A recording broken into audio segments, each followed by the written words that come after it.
Heyo, and welcome to the stream. It's Hunter Murray here with Brescia FC and Football Manager 2022. We are here to finish out year 11, as we've already secured 2 trophies on the season. Well, one was the UEFA Super Cup, the other a much more serious defending of our championship in Serie. So we are now back-to-back champions of Italy, and we are looking to do the same in all of Europe, but Bayern Munich stand in our way. They will be up next. We drew in the first leg, looking to get it done.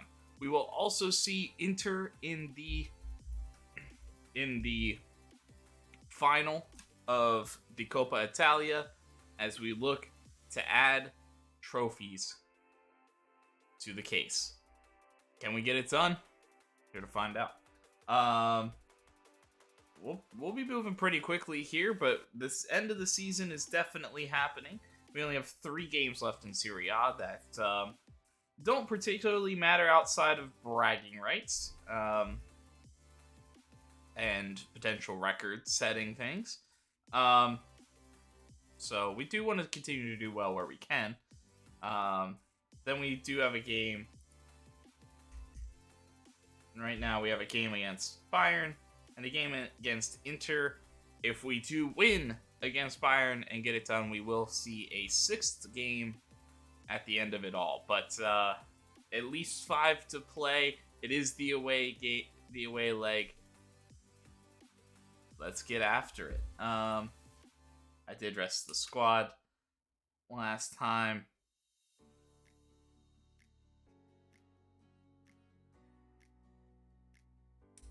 After winning Serie A, you let the boys nurse their hangovers a little bit.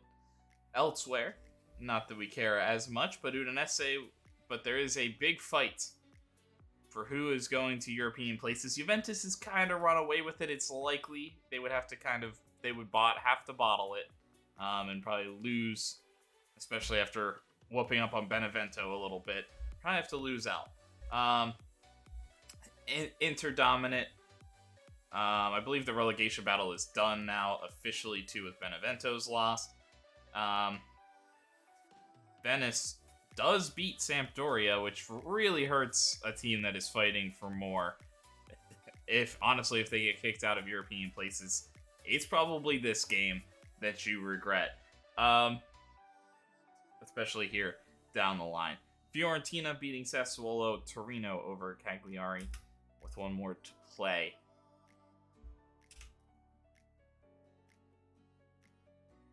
And it is a draw for Bologna and Frosinone.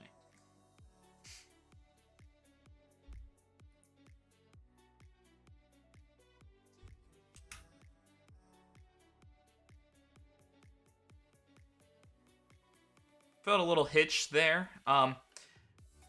As for plans, if this stream ends early, which I think if we end up playing 5, it could. We will do a kind of a wrap-up and my thoughts and where I do see this team moving forward, though I don't think we will continue too many actions on screen.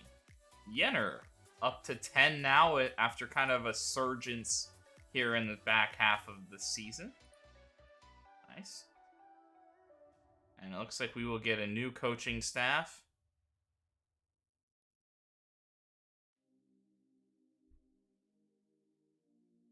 And one more scout.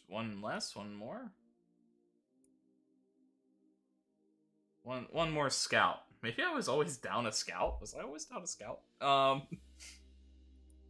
Interesting.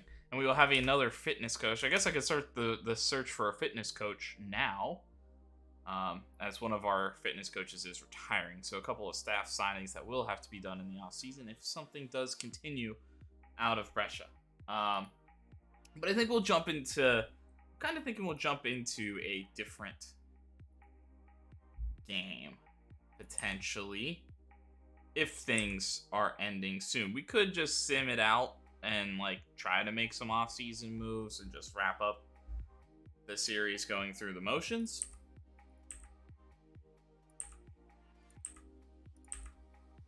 So we'll see when we get there and how much how much time I think I have.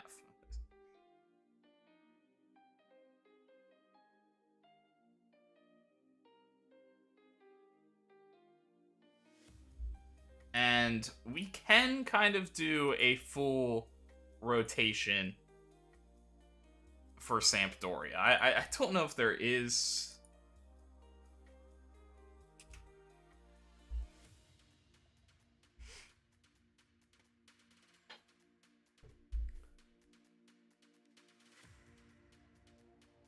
But first, can Milan hold on?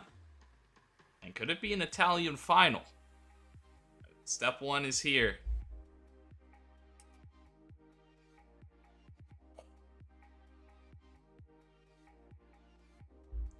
And Arsenal shuts them down. Doesn't even allow them to score. Dusan Vlahovic scoring twice. Emil Smith-Rowe scoring twice. Bukayo Saka getting them level in the first 2 minutes. And Arsenal just took control.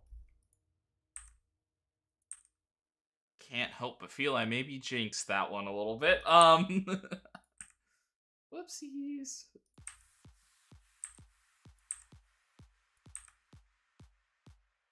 No, I do think Arsenal is, unfortunately, hurts to say, are probably one of the best in this entire series.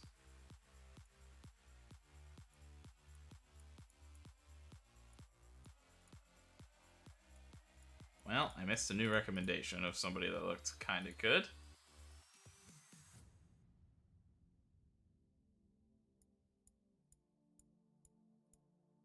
And I don't think I had him on a list of any sort. It's okay.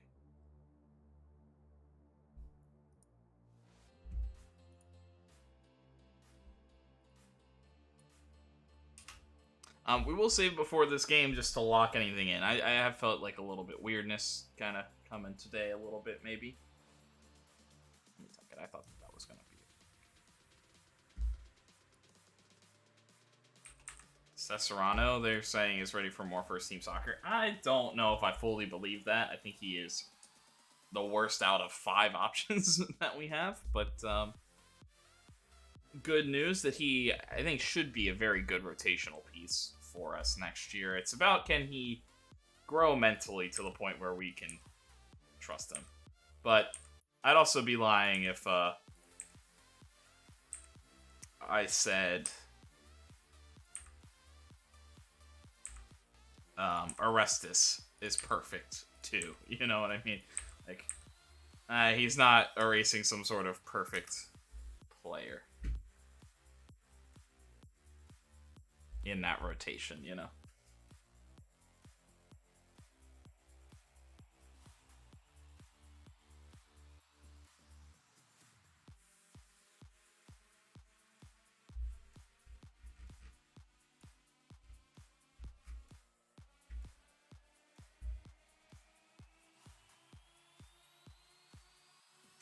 I'm not gonna back off. 1-1, we need goals. We need to go out there. We need to win. If we're the better team, like we think we are, we can beat them.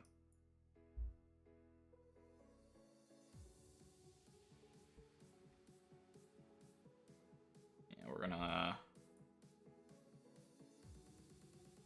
check in the starters as I see them, and then we'll check out.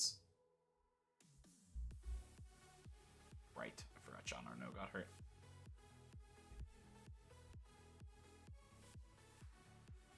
But I think I am going to go Oscar Cueva there in lieu of Valeda. And then it's definitely Olmo. And I think it's definitely Satriano and Stromberg.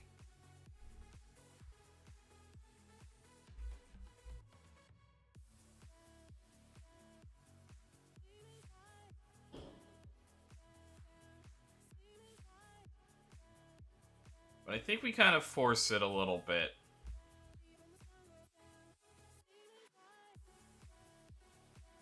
Yeah, I mean, who's the most worrisome out of that? It's Abdullev, probably. Yeah, he's played a lot. then Orestes, Birkenbaum, Vigna, Polita. Makes more concerned than Mino. And then Rasca Cabrera. The one argument could be if we do go to penalties. Satriano is much stronger there than anybody else on the team except maybe Danny Olmo. So there could be an argument. I think Oscar Cueva's not too bad. So we're kind of playing a lot of our good penalty takers right off the bat, which is maybe a little iffy. How's everybody coming off the bench? Valeta, it's an 8. Cabrera, we saw was like a 10. 9. 3. 6. I don't really want to overthink it. I think I'd rather start the stronger team, but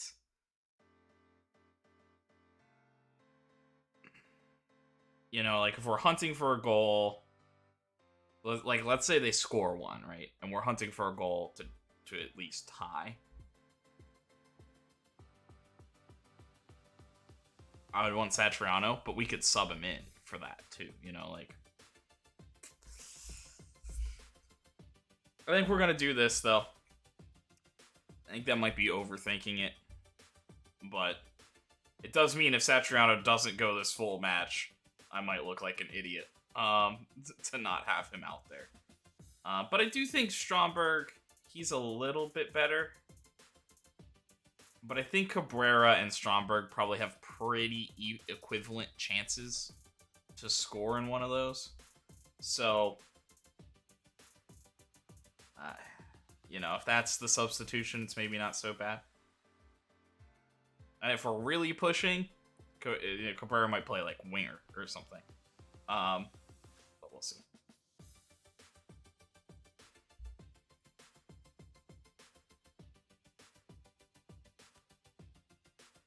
I don't know what like a real manager would think about in that situation, to be honest.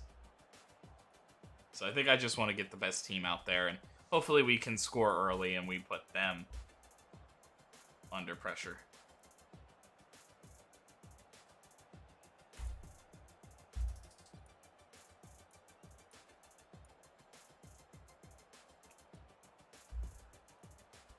Oppositionally, I don't want to just give them a bunch of chances, so we're not going to tackle hard.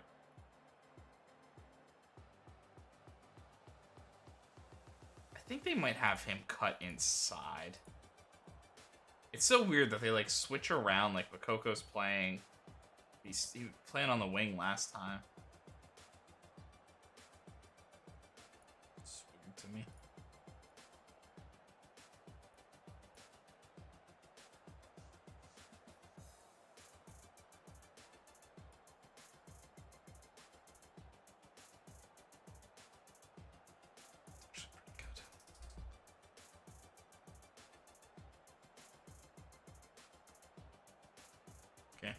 Try to press on their width. I'll try to maybe pay attention if those guys are both like meant to cut inside more, like they're inverted wingers, which I kind of think they will be, but we'll see. Maybe they have some weird other tactic where they're just like wingers instead. Tactically, we are gonna pull down to our standard line.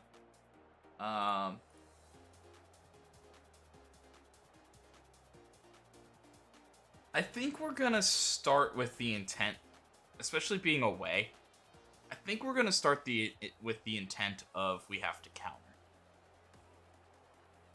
I mean, I think if we score a goal, we might have to bring this tempo down. But otherwise, we might have to be playing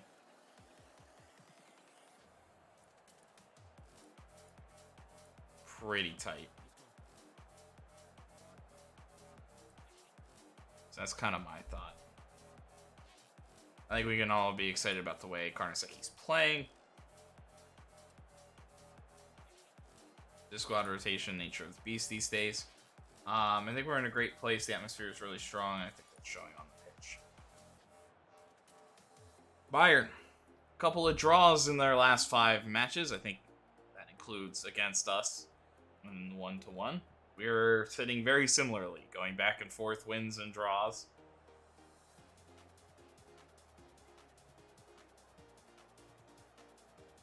A massive match gets underway with Brescia starting and out.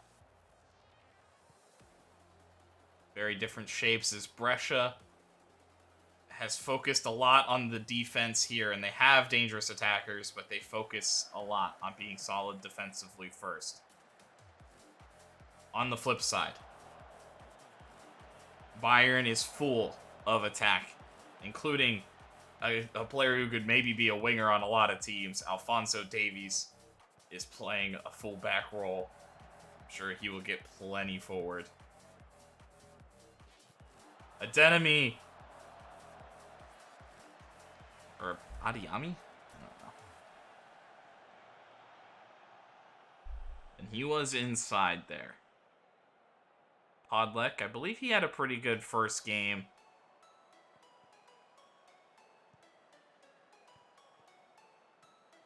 Against Brescia.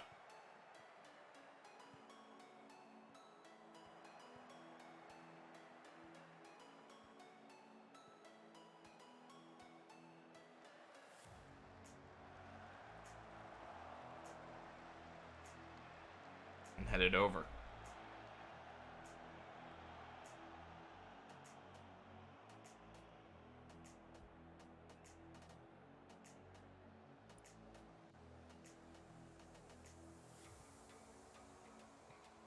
Out wide to Alphonso Davies. And he's looking to play Makoko over. Abdulev does well, but it falls to Defo. Oh boy. Dangerous from Brescia with the play-out defense. Edison Jose, the goal scorer that saved the day for Bayern in the first match. Scored off the corner.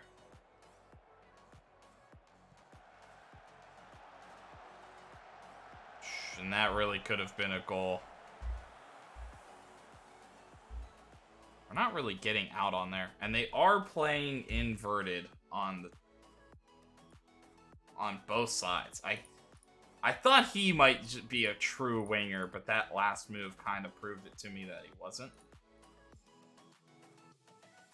And I think we can still try to show onto the weaker foot where possible. But I think just to simplify some of those instructions a little bit. And I think we might just get in dangerous positions if we're pressing those guys too much. Barclay trying to find space behind. And he'll find Danny Olmo. And over the bar, a chance that Brescia might kick themselves for. Neither team with a chance on goal, but can Danny Olmo get it up and over the wall? And it's just wide. It curls. It even hits the side netting. That could not have missed by much.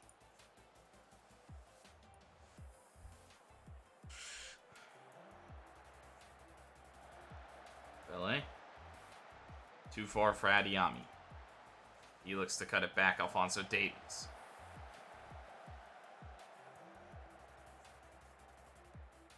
All the way over. And a crazy cross that works. And maybe the most dangerous guy. I didn't think it was going to be Teofak. It's definitely not right. But I didn't think it was going to be him. But apparently it is.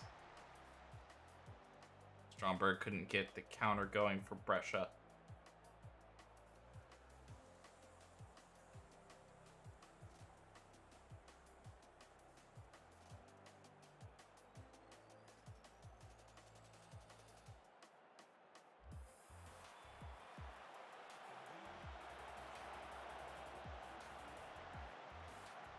Olmo pressing forward. Finds Anthony Madu, a curling shot! Nearly coming with glory. Extremely even in the first half. Less possession for Brescia, but 8 shots, but all off target, though some, including that latest one, off the post. Nearly. Meanwhile, Bayern isn't doing much better. 7 shots, but only 1 on target. And they are fouling, but not at like a crazy rate.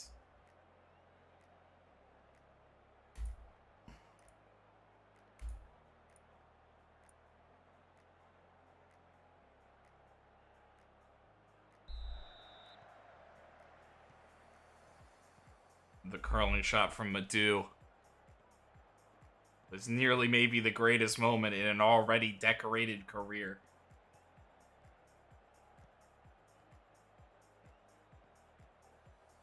Inches away, ultimately. And Barclay, an early foul.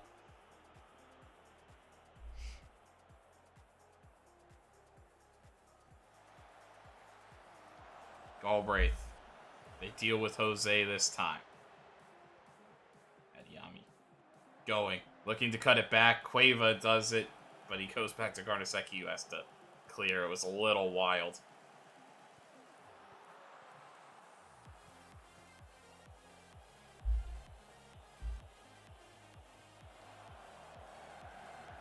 A wild one. Madu. I kind of wanted him to just go for goal. Danny Olmo making a fantastic run from the midfield. Podlek makes the save, though. An opportunity there. And that might be a goal if that's Satriano or Stromberg or Cueva, but instead it's Olmo, who's good, but he can't necessarily run away from the defense anymore. Did Madu keep himself on side? He did not. Was trying to set up Cueva at the top of the box.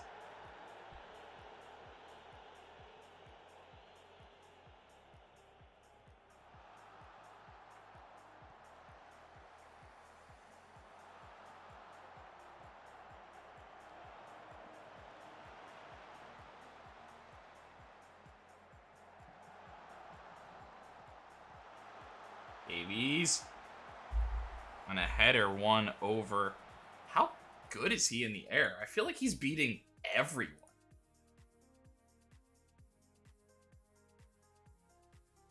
Like, do I need to put Pekovic on that side? I might actually have to.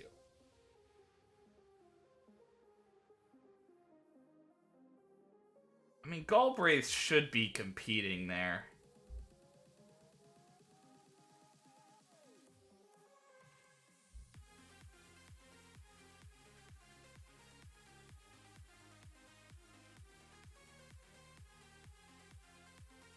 Is Galbraith a little more athletic, or is he slower? He has pace over Pekovic.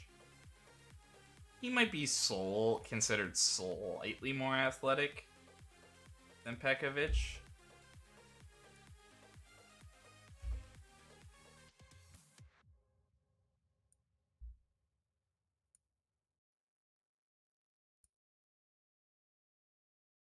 I'm gonna, even though he has 1 less jumping reach, I'm going to trust Satriano's knack for finishing.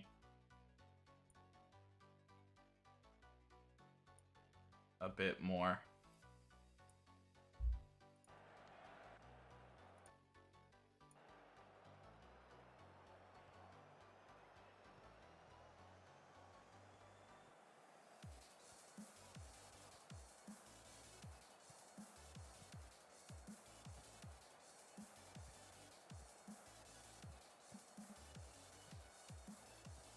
Satriano drops off Peter Barclay. Shows too much, though, to Davies.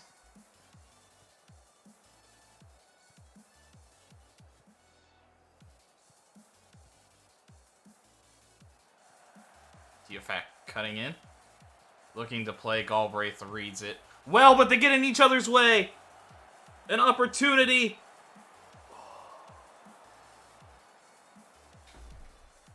And Brescia nearly Disastrous.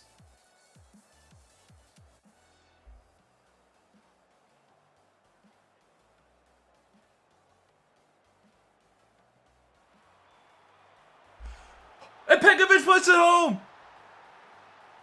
It is Satriano who wins the header. He's got that knack. Podlick can't make the save, and Danilo Pekovic follows it up. And it's the corner goal that saved Bayern. It's a corner goal that puts Brescia in the lead.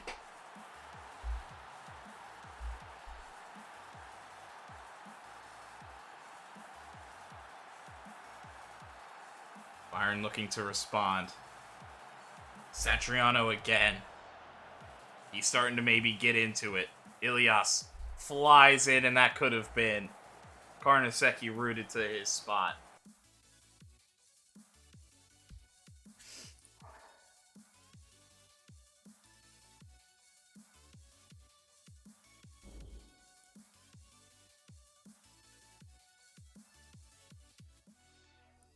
He's not much of a jumper either.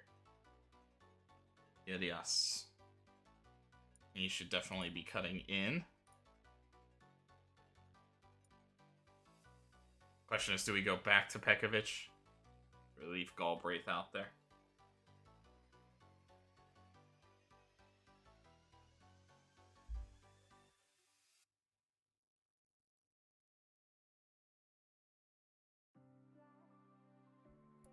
Stromberg's just so fresh, it seems dumb to substitute him.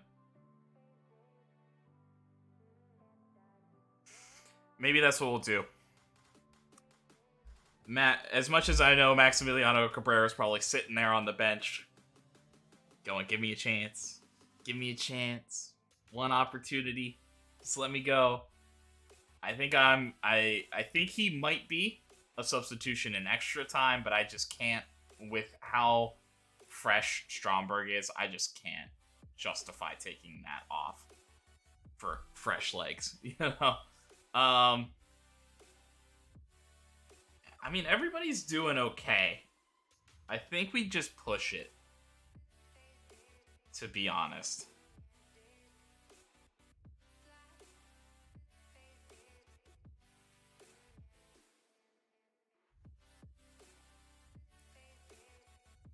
I think our change, yeah, that was when we did that.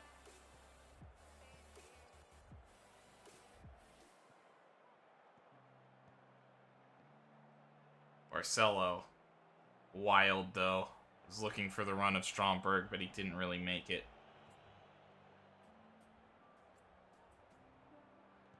Brescia back off. San Jose, looking for Ugarte. Jose, plenty of time. Looks for Ugarte again. Satriano all over him. This time he'll press the back line a little bit.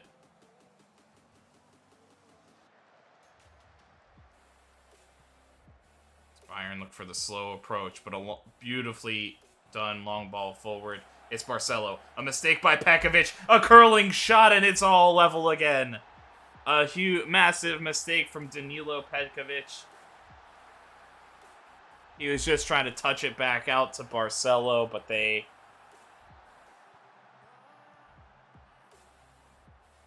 Beautifully... I mean, right there you go back to your keeper. No reason. You go back to your keeper goes long. Instead, he tries to play it short. They try to play a little, like, 1-2 game. And it just doesn't work. And now a mistake from Karnaseki and Ilias.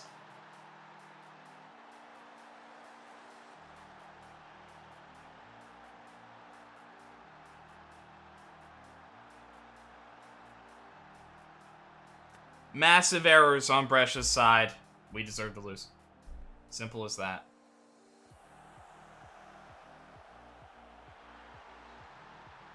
Simple as that, we deserve to lose. Okay.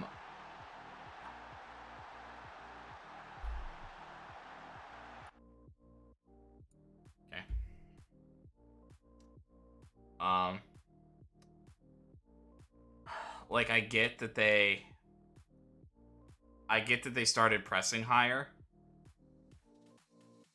but what the hell was that? Those are just massive mental errors. Okay.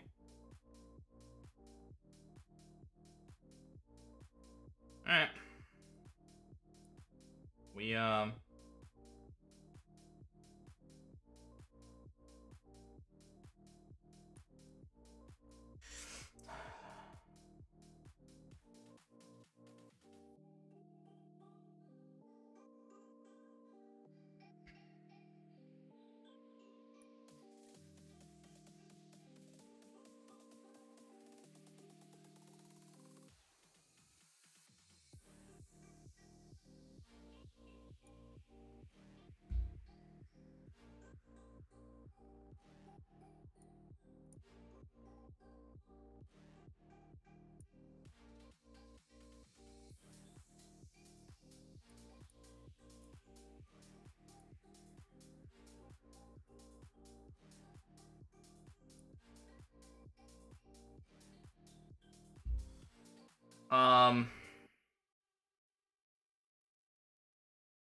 it's one sub, right?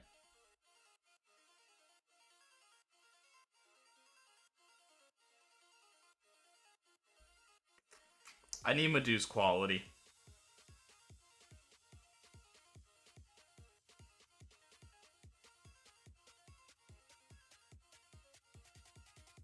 And then Orestes gives us an opportunity to switch things, though. And gives us a little bit of height for some defensive stuff. So I'm going to pull him back. Cueva, Barclay. And then we're looking to...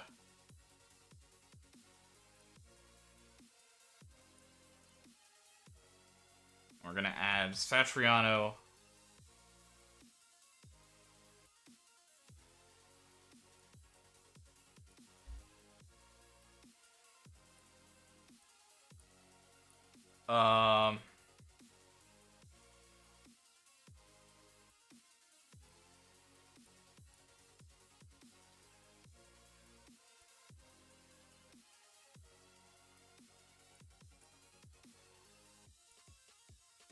Yeah, they might win just simply because of that high line, but...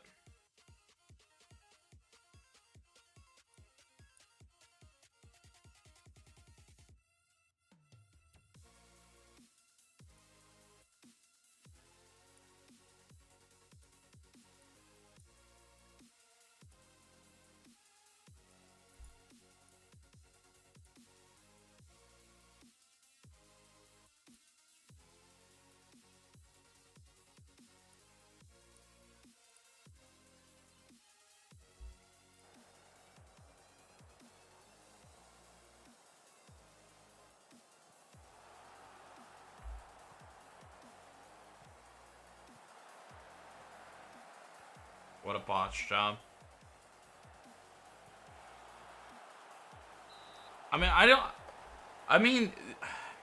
Because the thing is, so the second one is totally on just like play out defense.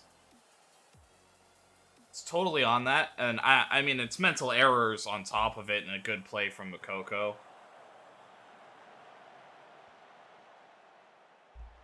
Also, I need to look at set pieces. Where it's just in the mess.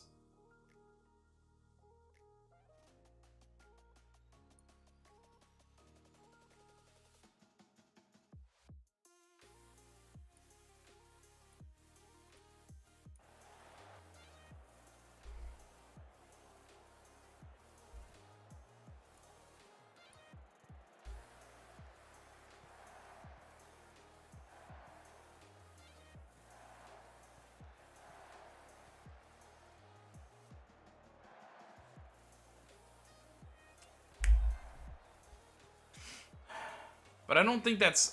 I mean, maybe that's the first one. Maybe if you don't have play out defense on, maybe he just turns it and burns it. Doesn't try to, like...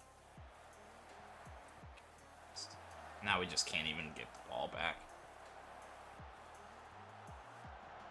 I mean, now we're outnumbered in the midfield. To be fair, I guess.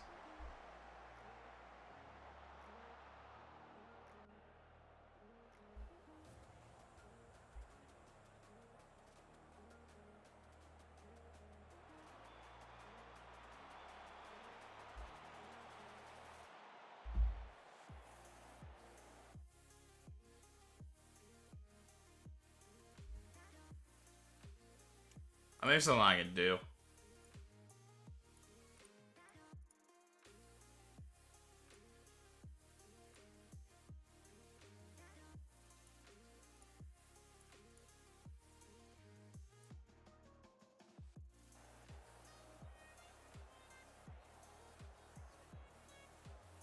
What a sub.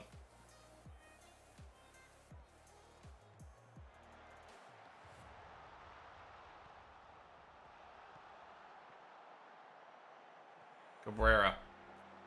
Down. Looking for something, looks for a cross. It'll be a corner.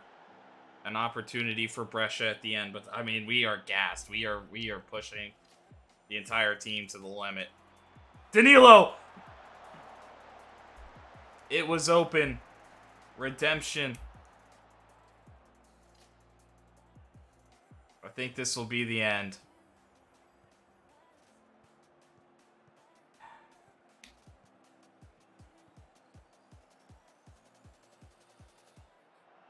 I mean, that's why I put ball-playing defender on and not just central defender. I wanted him to look for opportunities.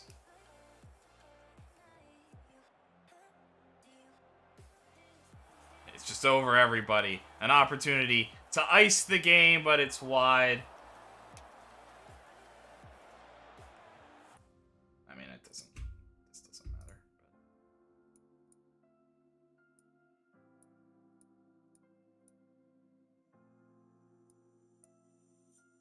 Yeah, there were a couple of other things I could have done as part of that, but I don't think it would have mattered either way. I guess something crazy could have happened. But Bayern were better than us. I mean, we changed to that attacking thing, and then what did we do? We did nothing. We just gave them offense. Not that surprises me. That's kind of what I thought was going to happen. And ultimately, a poor day. We were there. We just didn't do enough. And I will. I mean, I think we could have played better in general.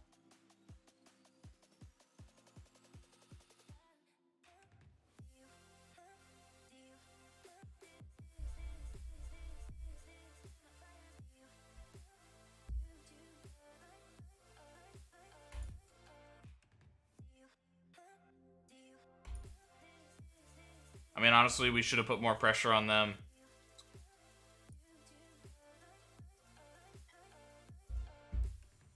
And I do not regret.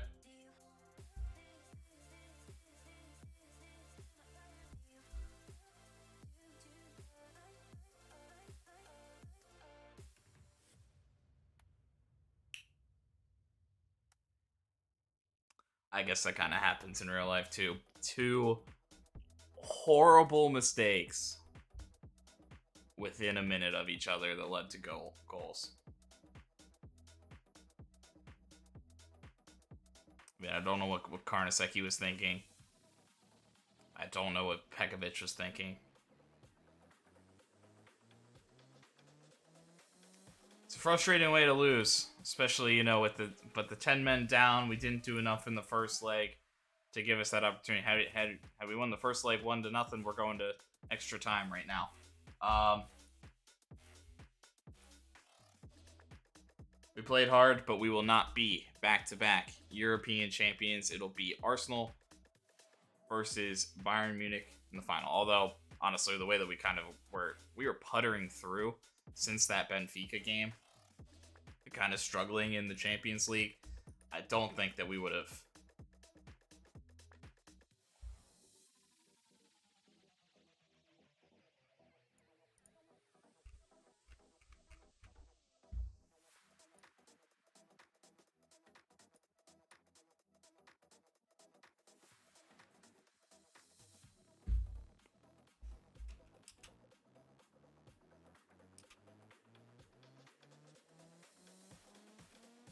I think we'll just work till Sampdoria, and then we'll rotate. We're expecting to rotate pretty heavily.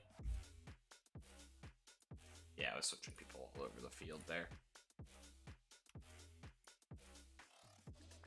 They were strong, and they were stronger than us. Didn't do enough in the first leg. I honestly think it leads all the way back to that. And it's kind of as simple as that. We had the opportunity to ice that, and we were unable to do it. So poor across 2 legs, ultimately.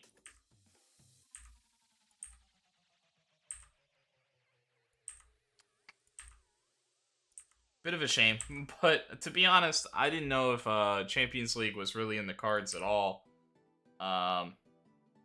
in this series. And the fact that we have not only won it, but the next year coming back to be within shooting distance, you know, we're part of the Final Four. You do kind of have to be happy about that, and we're trying to get this team to be even better.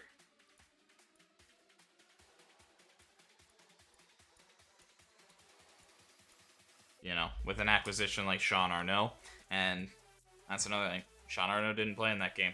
Our biggest signing, our guy that was supposed to, you know, benefit the team in the biggest stage, unfortunately gets hurt before that.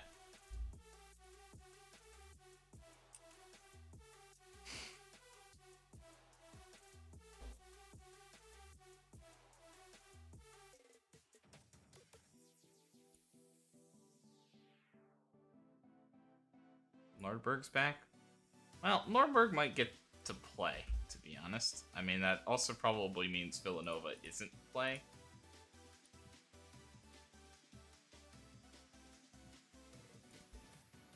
I mean, I don't really care about Villanova, right?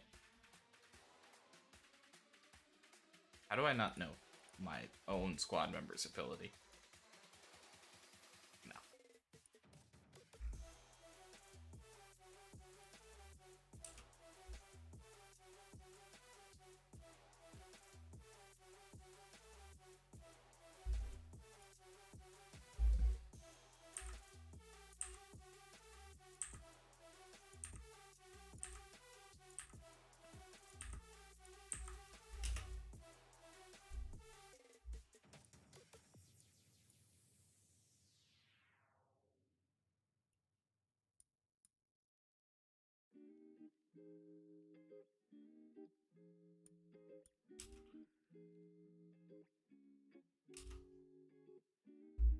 So the only thing we're worried about now is the Coppa Italia. I'm actually, you know, with that in mind, even though it is Sampdoria, which is a good squad, I am almost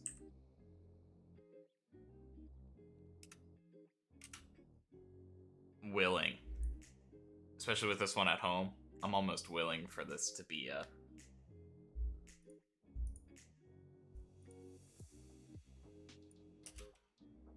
full rotation, a legitimate full rotation of backups.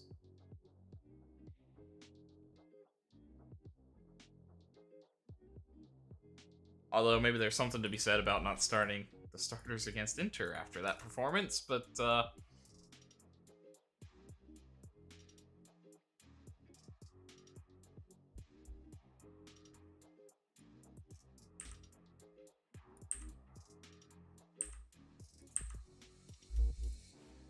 Mauricio Alvarez.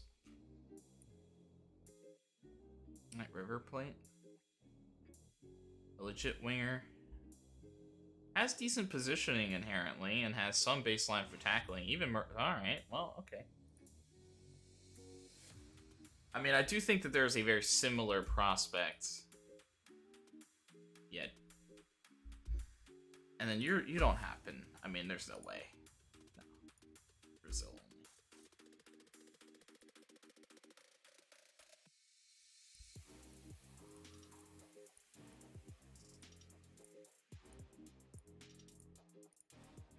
We should be nearing the end, which is crazy how fast. Once you have, like, good scouts and a lot of scouts, how quickly you can churn through some of these guys.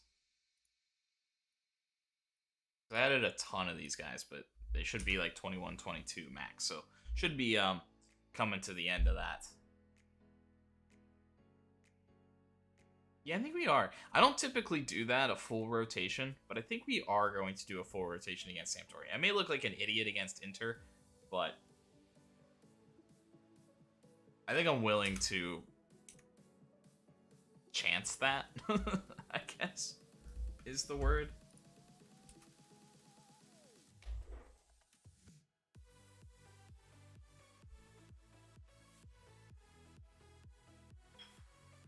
Like, if we lose this game and we lose the Inter game, I maybe look like an idiot. But if we just win the Inter, if we win the final, then I look like a genius. Maybe.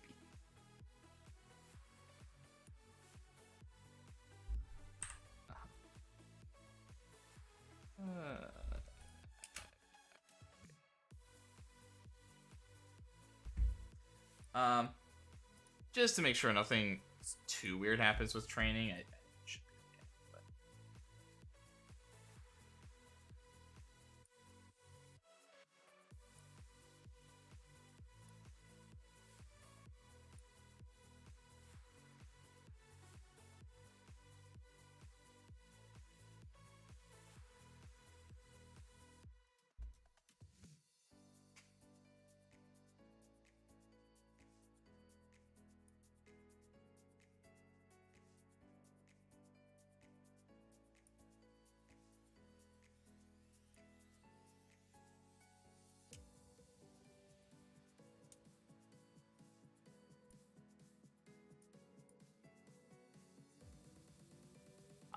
I guess we will have to play some center back.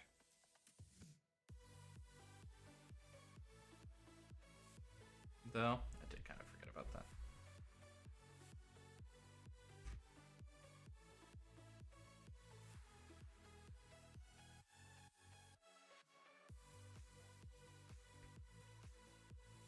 Actually, I guess Barcelo. How far are you? 14 jumping range.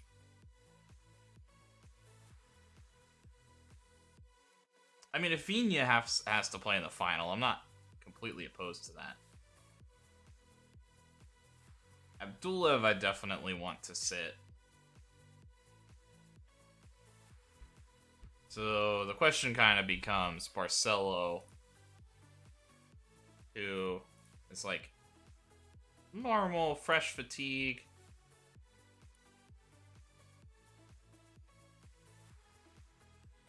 Oh, Braith. Who is very high. So we'll go Nordberg out there. Birkenbaum.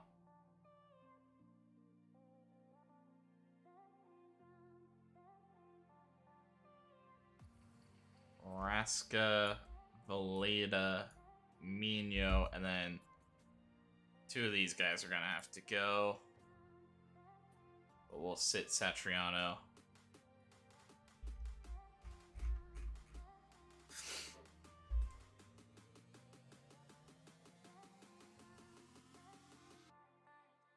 No. And we are going to play Adebayo. And we're going to play Adebayo for the rest of the Serie A games, and Carneseki's kind of coming off of a tough one.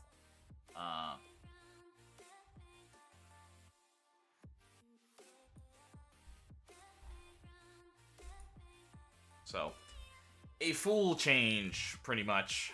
A few names are actually staying on the team sheet, but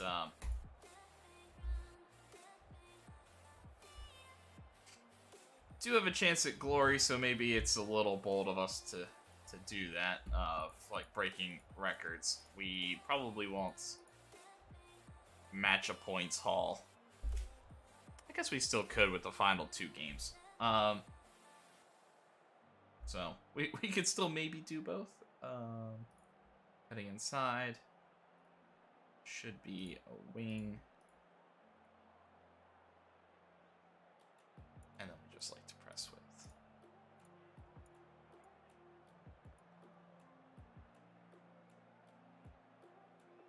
And the long road back is complete for Patrick Nordberg. Though this may be some of his final action in a Brescia shirt.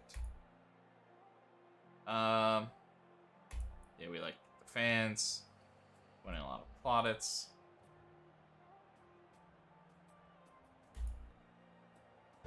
I don't really like to talk about that. So that last 5 looks a little shaky. A loss, 2 draws. Sampdoria not doing too much better, though. 2 losses, 2 draws. But a chance here against the Brescia B team. They are already champions. There's not much for them to play for. They could be going through the motions while Sampdoria is looking to secure their places in European play.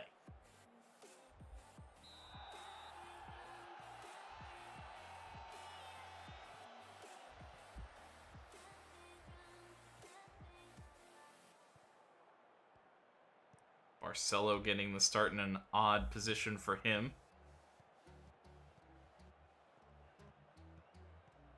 Playing as a wide center back.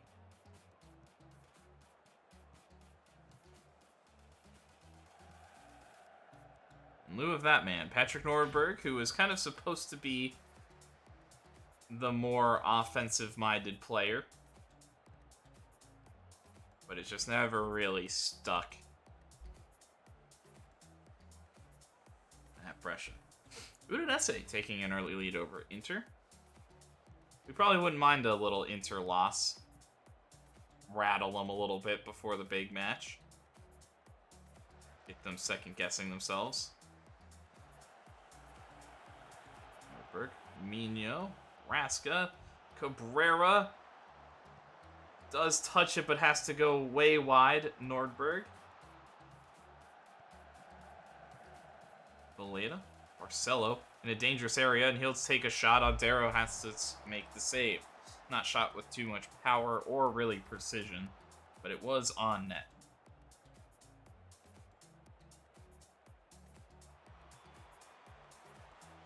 Odero punches away. Jan Valeda looks to pump it right back into Rasca, but it's cleared away from him. Brescia will reset with a throw.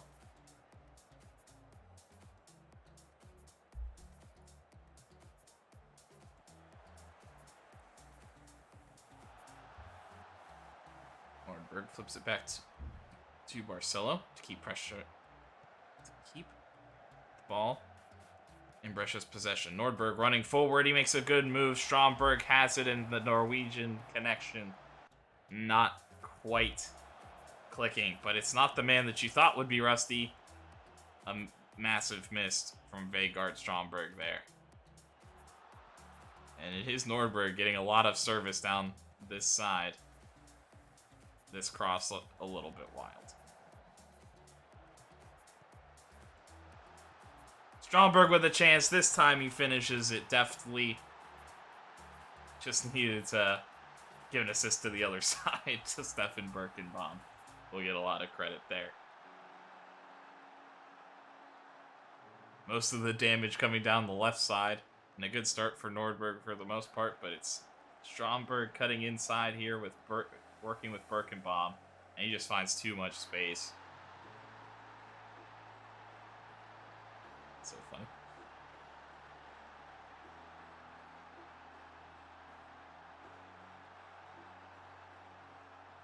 Brescia looking to get back on track here after a tough loss. Vegard Stromberg.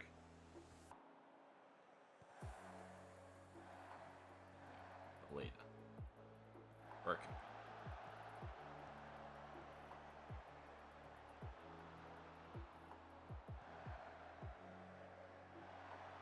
Serrano. Nordberg doesn't quite hit it right. We've seen it a couple of times from him today where he's just not gotten it.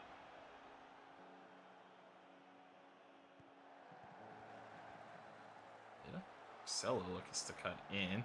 Looks to chip it up to Cabrera, who brings it down with his head. Nuhelminho finishes it off. And 2-0 for Brescia. Backups getting the run in against the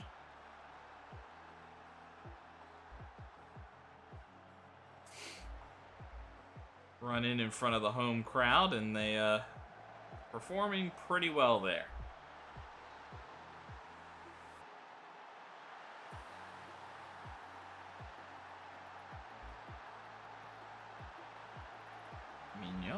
Looking for Orestes that time. Doesn't have it. Burke. Orestes.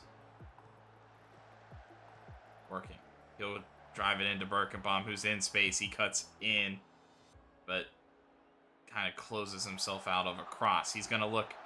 I think he was looking for Nordberg, but Mino kind of took it out of the air. Cabrera there. Nordberg will get the assist this time. Just a ton of pressure right in front of the net. I think anybody for Brescia could have put that one home.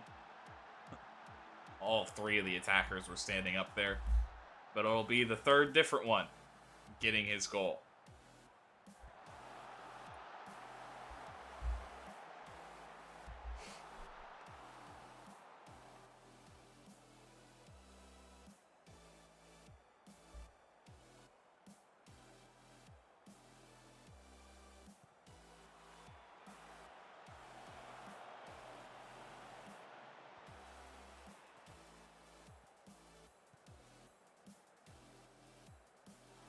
Yeboah, a good run. But a poor finish.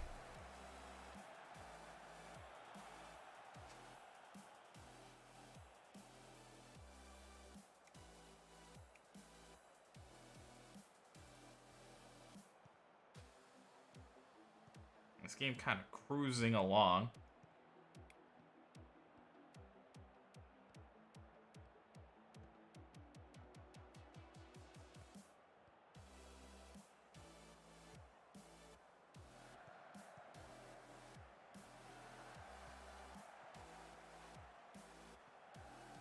Woo, and wide from Maldini, a chance. Goal there would get Sampdoria kind of back into it.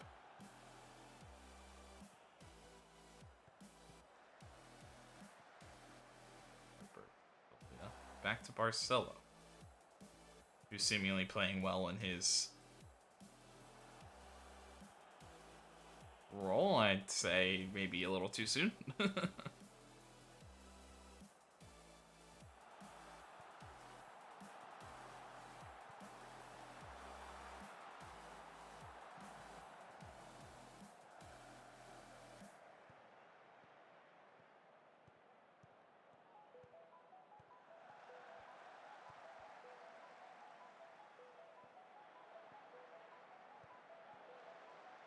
Teixeira, good run. Adebayo makes a good save.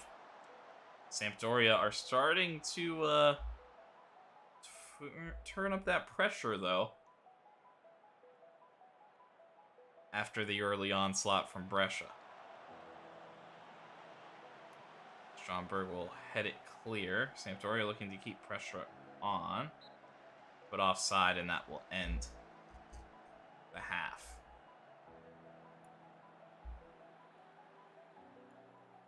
So we're going to pull the line down.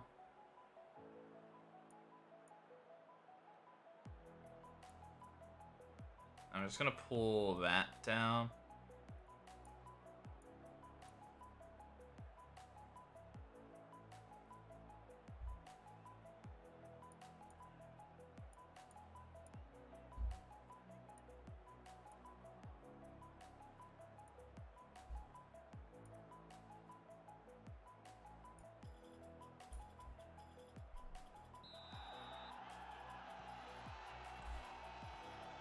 We want to rest as much as possible. Stromberg and Cabrera.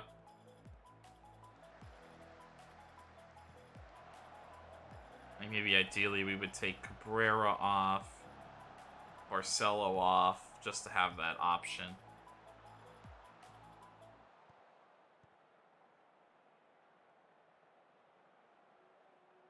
And then we don't really need to take anybody else off.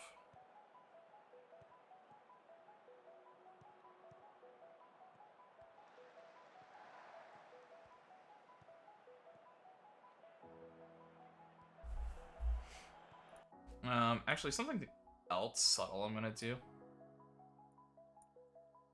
Which may not make a ton of sense, but we're gonna pull these guys back pretty early here. I don't think we really need to force too much. Good. Well done there. I mean, I think the other move we could make is maybe getting Raska off the field.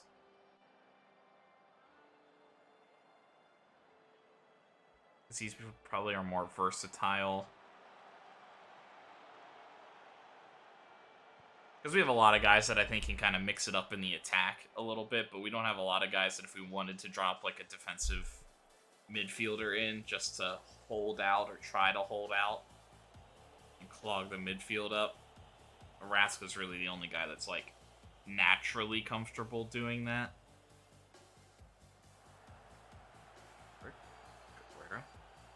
So I think that that's kind of my intent. Cabrera, Barcelo, and Raska out.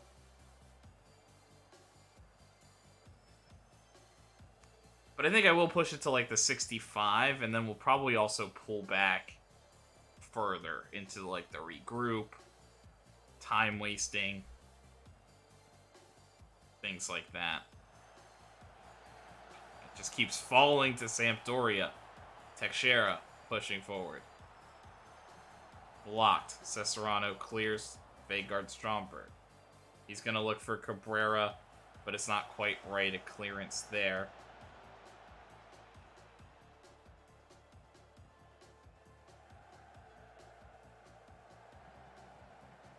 And the defense is all kinds of shaky, but there is an offside somewhere in it all.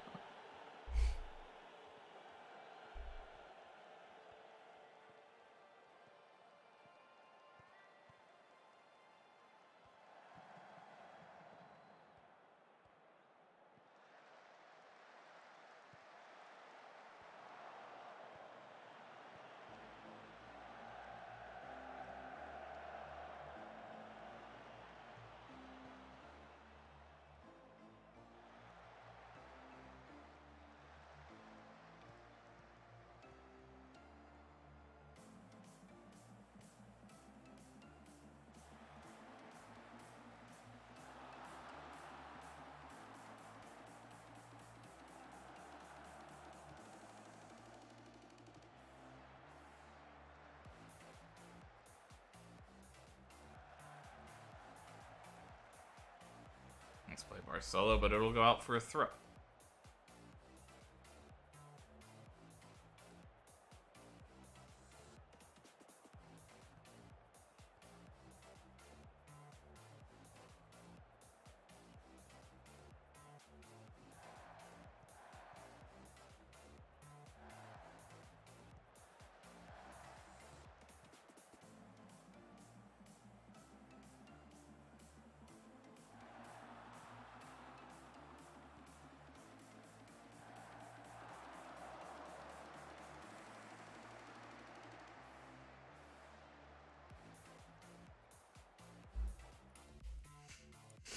So,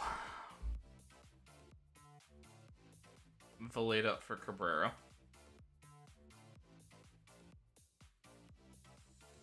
Oscar Cueva.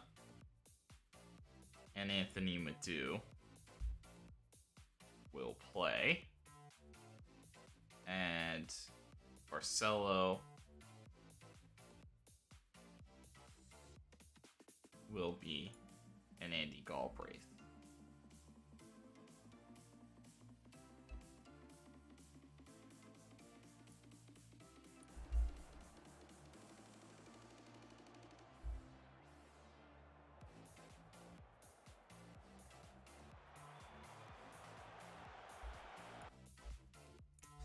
And then I'm wasting.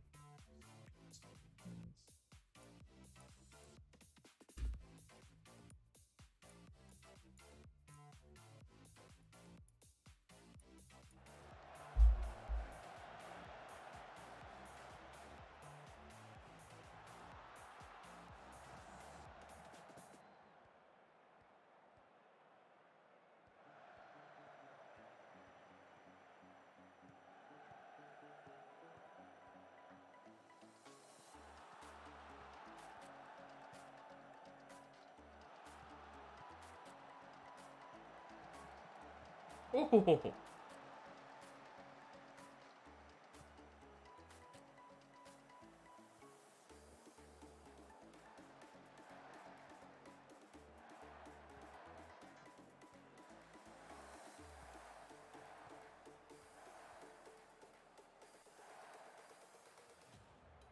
And a very casual run around here from Brescia. Birkenbaum searching forward, looking for Jan Valeda.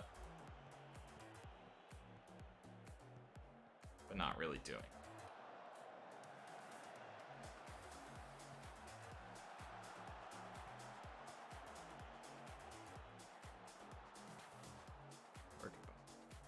He looks to slide it through to Stromberg. It's perfectly timed. And that'll be another goal for Stromberg. Adding to his tally.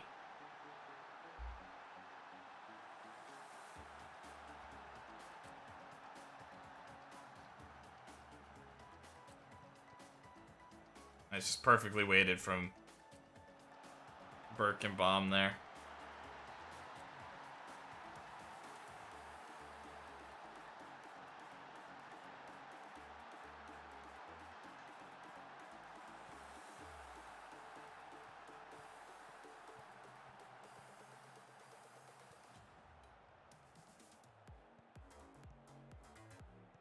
This is a pretty relaxed and casual performance all around here from Brescia. They still do enough to be dangerous for 4 goals. Stromberg now sitting on a hat trick. Both have been assisted by Stefan Birkenbaum, but he loses out there when an attack may have been on. Maldini cutting inside. Galbraith kind of chasing. I don't know if I really like that. Maldini, an opportunity, but Orestes able to block it. Unfortunately, going wide. As Adebayo had to be in full stretch trying to get to the far post.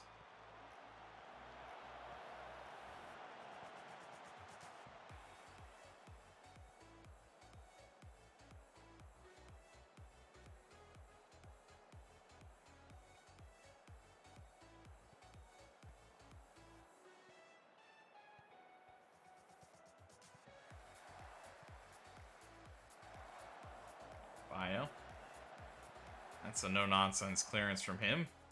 Could have used that from Carnesecchi. And they were trying to get that hat trick of assists to goal. But this time a little overhit from Birkenbaum. Brings it down. Teixeira pressing forward. He'll cut it back. A little wild there. Fully stifle. A decent opportunity there, but ultimately a longer shot. Sampdoria has definitely generated chances, but it has just felt like it's been all Brescia. And a push from Hellas Verona, looking to upset Roma. And Andy Galbraith will add to the tally. Anthony Madu will pick up another assist.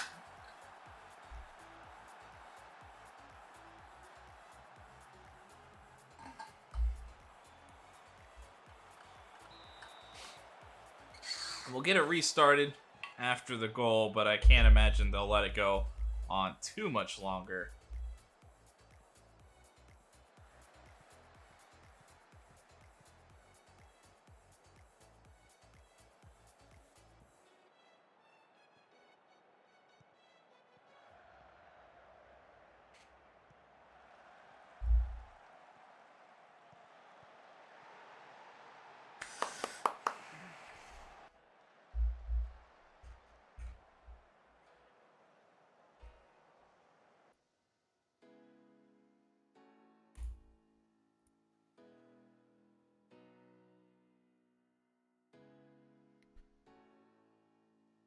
And a good win in the tune-up game, I guess, in a way.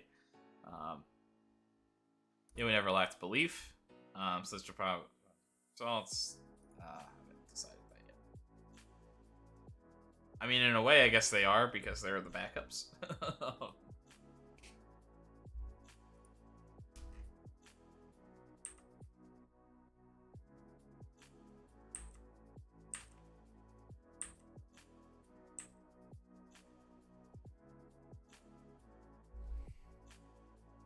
So, You know what? Oh, actually, I mean, I don't know if that's league appearances anyway, but Andy Galbraith is definitely playing in the cup. Yeah, I was gonna say, like, there's maybe something to be said about not doing that, but I think they've already given us our money for next year, so we might as well pay off what we owe for Galbraith in a way.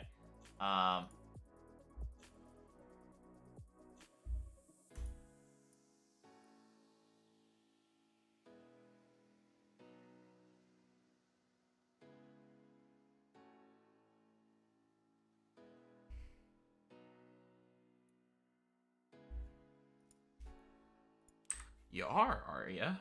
Very interested in the move. Asshole.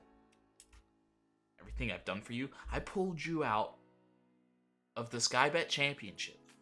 Alright? I pulled you out. Remember that. Juventus has opened the door with a loss to Napoli. The bottling begins.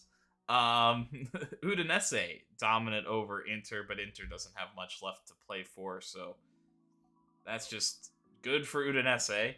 Hellas Verona upsets Roma, and that puts a little bit of risk, especially after the Napoli victory and Sassuolo beating Frosinone.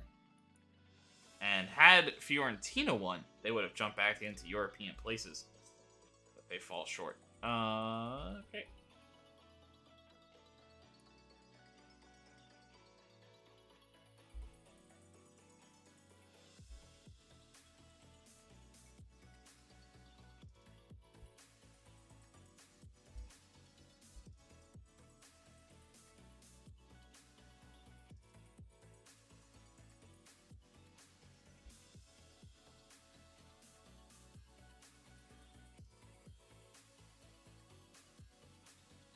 Yeah, we'll see if something changes ahead of the game, but this is my expected lineup going into the Inter match.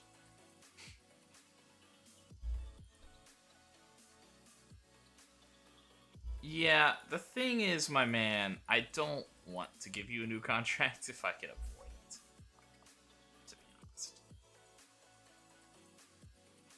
I know you're a leader and you like the boys, but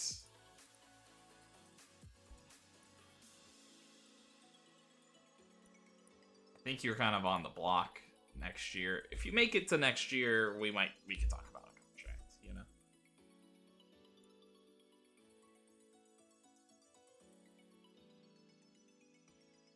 Okay. Okay. Honestly, Cicerono's still young. I mean, his passing and vision, I don't think are ever going to be amazing, but they could be okay. Sure.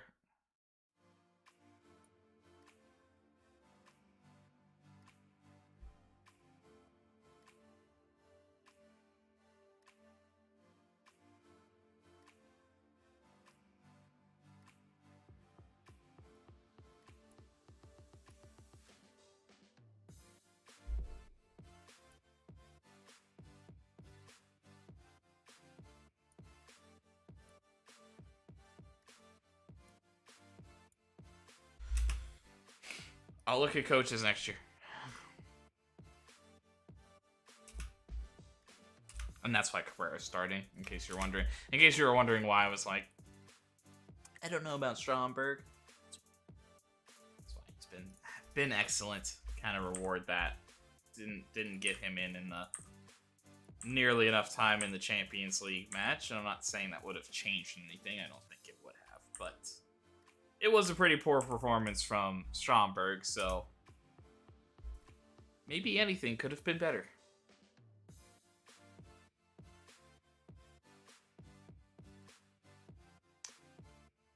Oopsies. I do think I also, like, kind of part of my frustration there, I think I made both my strikers deep lying forwards on support, so that may not have been the best move. They want to pay me 90 million for Peter Barclay? I'm not down. That's a lot for what he is.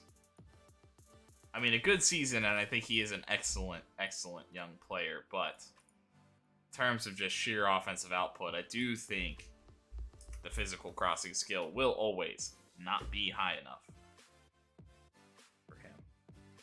But I think he can still get it done. Have some good things about him.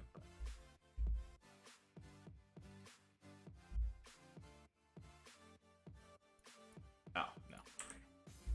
I thought he was on my, like, not interested list, and I was like, oh, wait, I'm interested.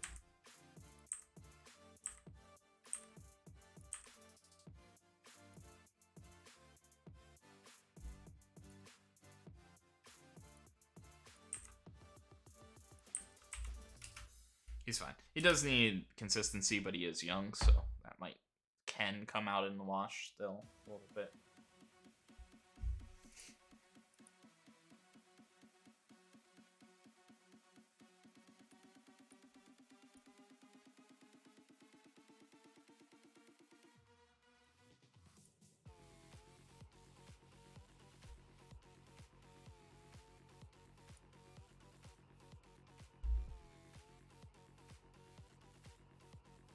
And then, so players not here. So I think, and I mean, I don't see it there, like an option to have done anything. And maybe it's because we're not playing a game there. But,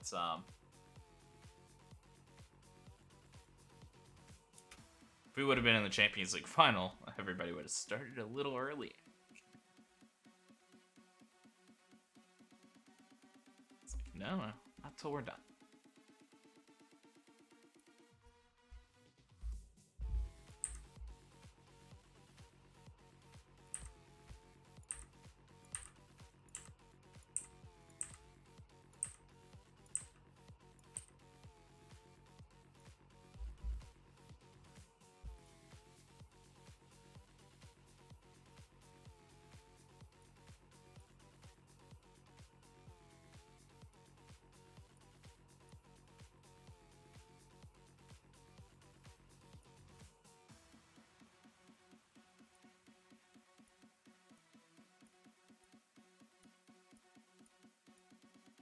A lot of scouting started.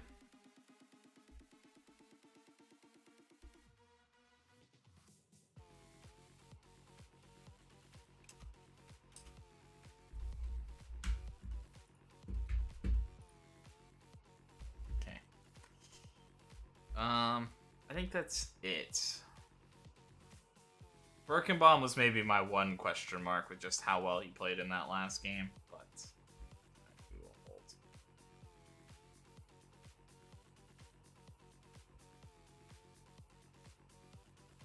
Be nice for Arnaud to get back for like one final game. I don't think that's gonna happen though.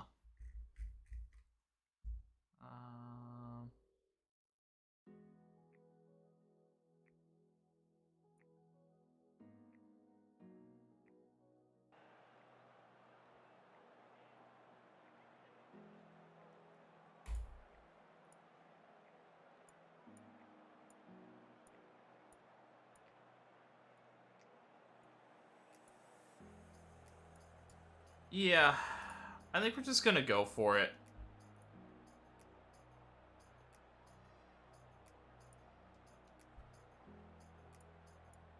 We've had a lot of success against Inter. Inside, should be cutting inside.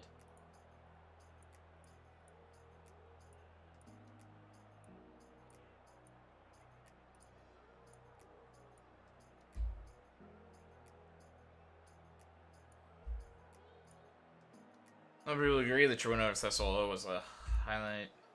Brescia's run to the final. How to get along with that? Our performance was outstanding. We were,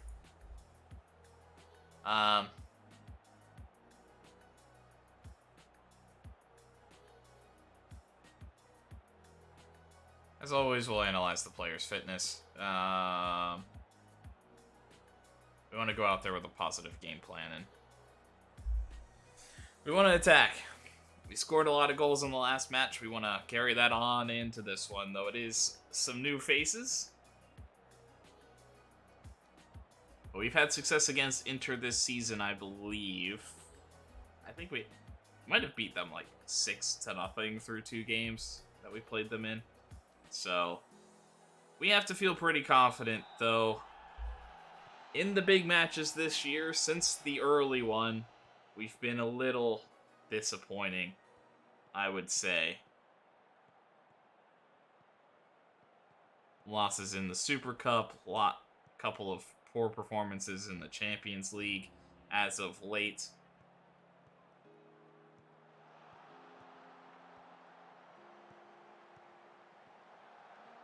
Looking for Cabrera, but Fernandez able to pick that up. One other change. Actually,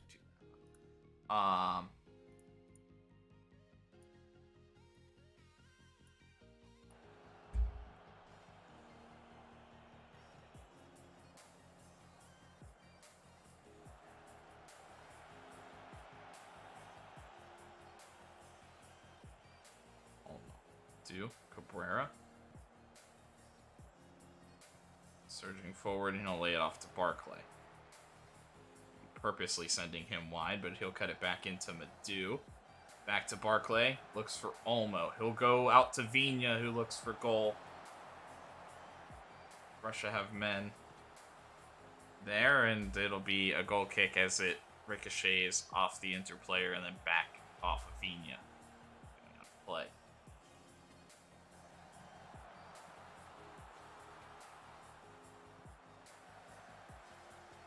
Cueva, Galbraith. He'll go for a cross. A good header from Satriano. And just wide. Some early pressure from Brescia. 2 pretty good chances generated. And off the post now from Danilo Pekovic. Or off the crossbar, I think, technically. Cueva, he's looking in. Galbraith again. Fernandez able to capture it before Satriano could maybe put it goalward.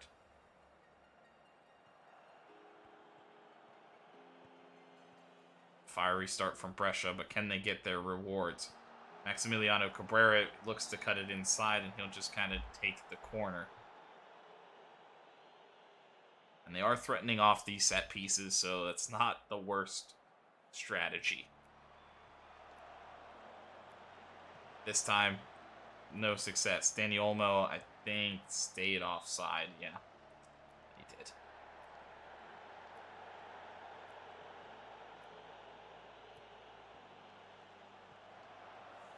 Taro will head it along, and it'll be Abdulev.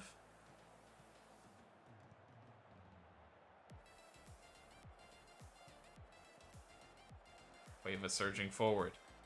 Decent ball, Satriano. Looking, Anthony Madu. Not hard enough.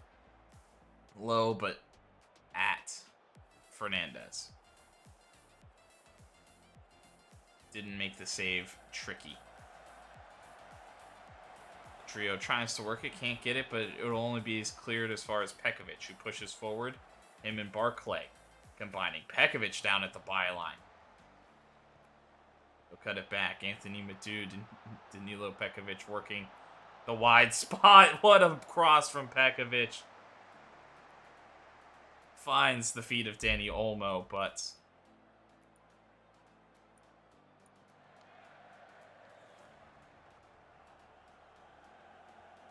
not a goal.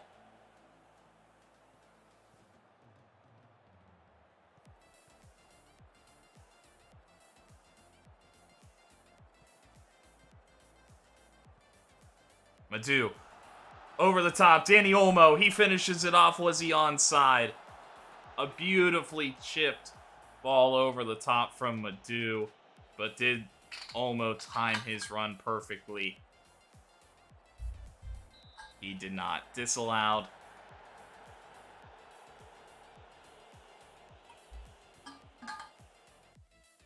Oh, and a tight one. Leaned a little too hard.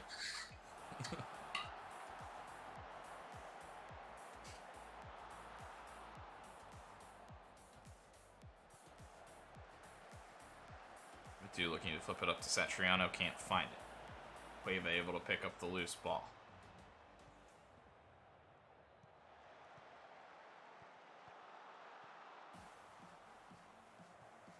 Then he would do a surging run, and he'll blast from range, and he hits the crossbar.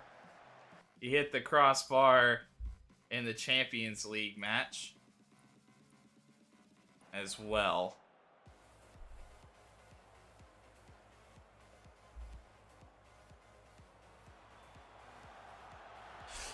And it's Martin Satriano off the corner. Brescia will get their reward for a good start.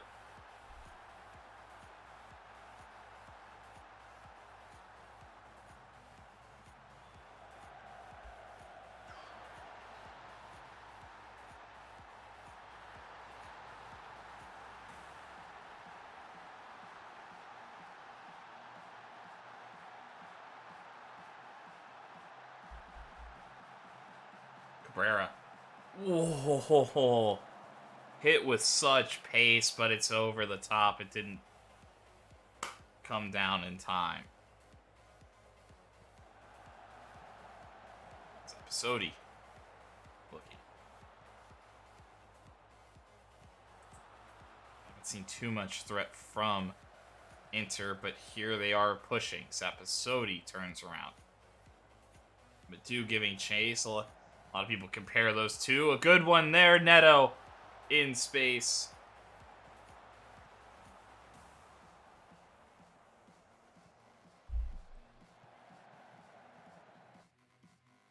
Also, taking this up. Singo. Blocked. Sampdoria.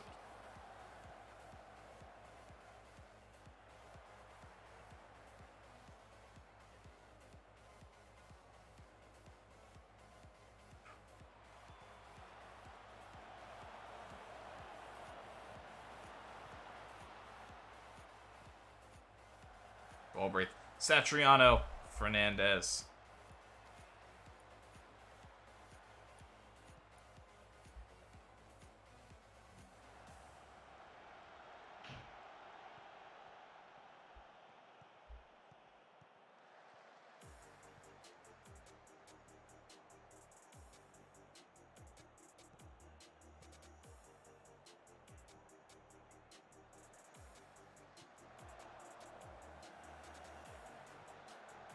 Neto brings it down.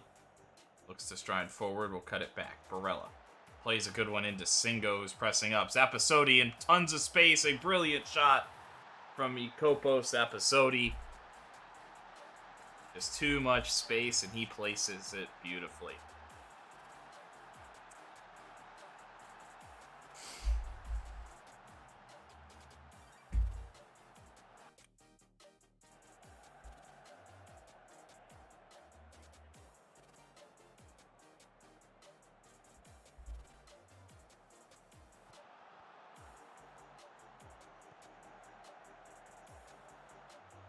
And Inter, after that goal, have really settled this game down.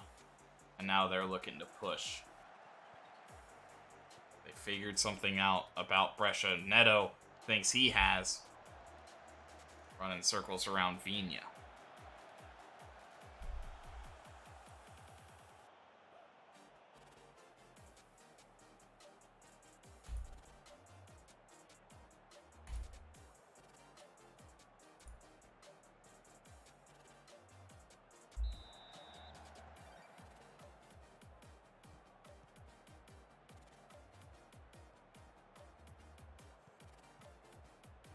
Hashi.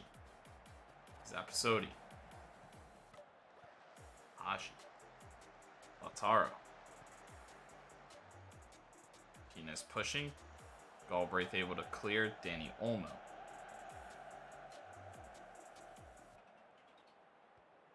Brescia kind of seem to be struggling here. Here's Oscar Cueva. Look to flip it into Satriano, who does well. An early shot. Fernandez parries.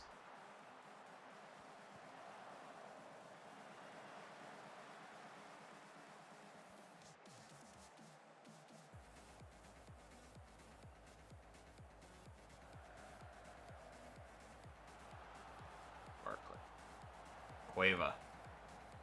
Barclay. Striding in. Back to Cueva.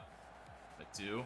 Barclay with a blast from range, and Fernandez, all he could do is just keep it out of the net. And it's almost just fortunate that it doesn't keep going that way.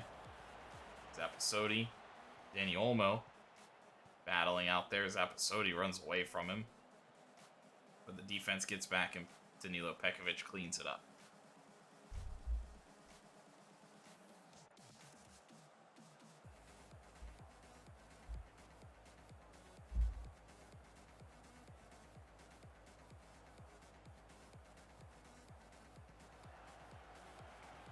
Barclay into Satriano. Madu. Barclay plays a good one in. Cross. Earlier. And an own goal. Satriano cuts it back. I thought he waited too long. But it comes off of Brito. And finds the back of the net. Brescia will take the 2-1 lead. This is a great ball for Barclay. I mean, right there, just across to Cabrera in front of him. Let him run onto it, you know. Doesn't matter, we get the goal out of it, though. Tyus Vigna. We're definitely getting out of there. I'm not going to sub Cabrera. At least not yet.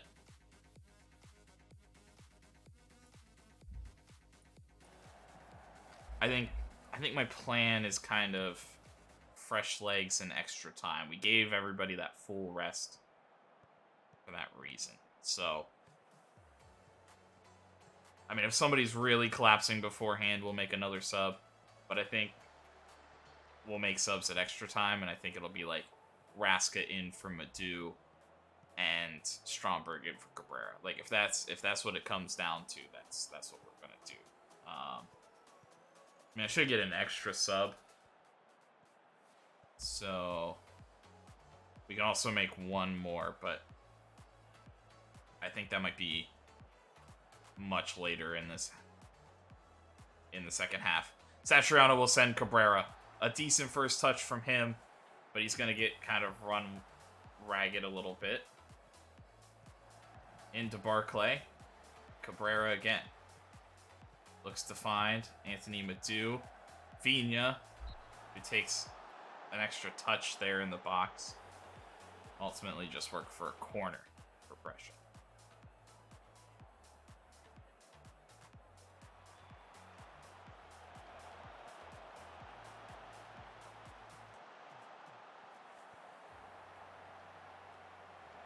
And Olmo, I guess, did hold himself onside this time. I didn't think so, but Barclay striding forward. We'll loop one in. Satriano gets to it. Could have been more dangerous.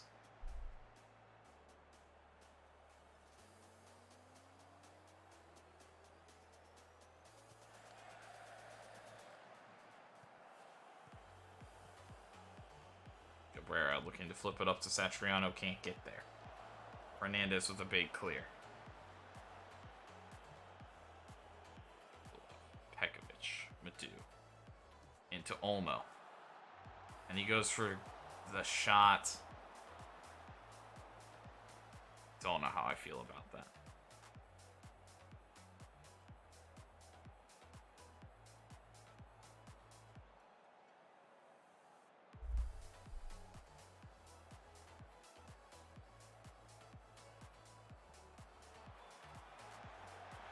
And Danilo Pekovic gives Brescia the 2-goal lead.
Brescia will look to see this out.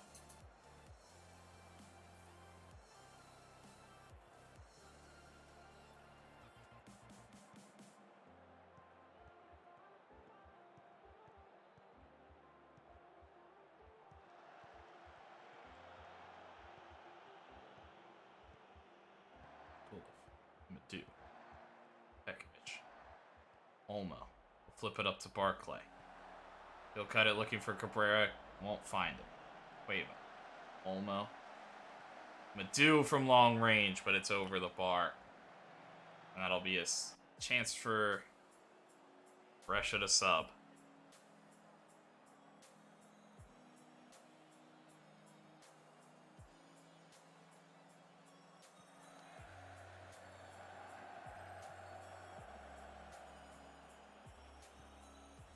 Cabrera looks to turn Satriano. Just an off day for Cabrera, it seems like. Unfortunately. But maybe fortunately. We didn't need him to be on. Satriano. Barclay.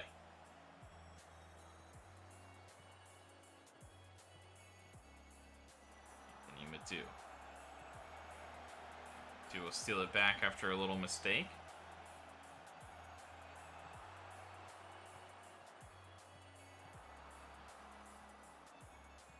Cueva turns off the woodwork and then cleared out.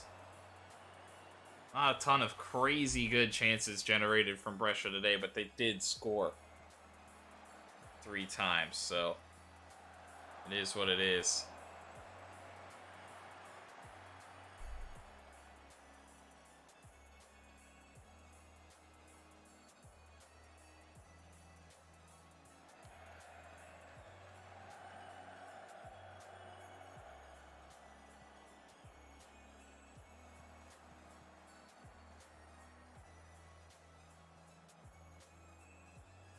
Looking to flip it up to Satriano. Cannot. Fernandez will gather. Not much time left. Definitely not enough for Inter to get 2 outside of some Steven Bergwijn magic. For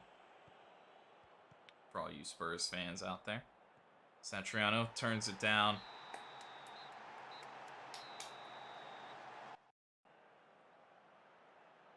And your winners of the Coppa Italia.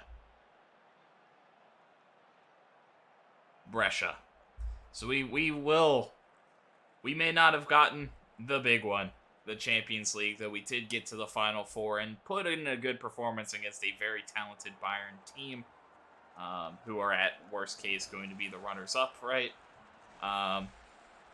Ultimately, we fall short of that, but we do succeed.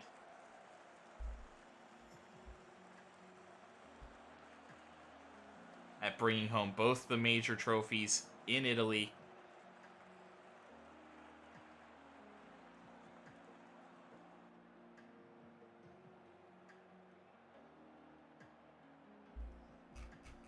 Right, I guess that own goal doesn't count either.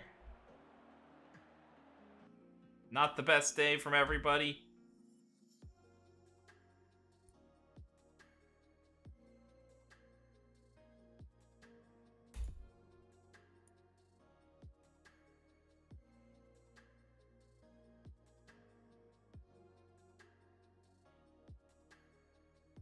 And winning both of the major trophies. We also just like inherently get the cup next year. I'm pleased so many people played a big role in getting this moment. Deserve it. Yeah, we hit the post a bunch. Yeah. We weren't sure it was going to be our day. Fantastic strike. Absolutely no question. Just gave him too much time. He made us pay. And we'll get 800K for playing in the final, and we will get 7 mil for winning. Pretty much. Doesn't quite work out, I don't think, but pretty much getting 8 mil for that victory as well. The cup is now the Coppa Italia has now gone back and forth between Milan and us for the past I believe they were the winners prior to that. I don't. Yeah, so since their last double back-to-back victories, we ended the streak, and then it's been back. Inter have also performed very well in the cup. They've been the runners-up now in 4 of the last 5.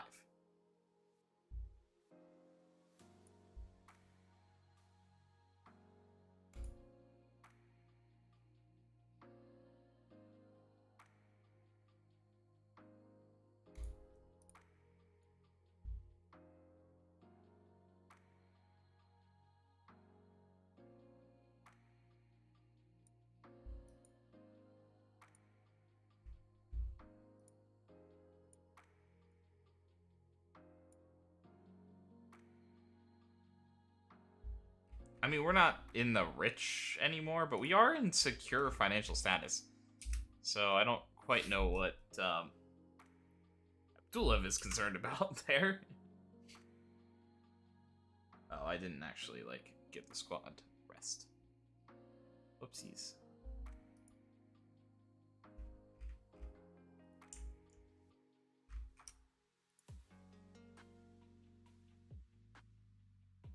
Yeah, I knew I wasn't.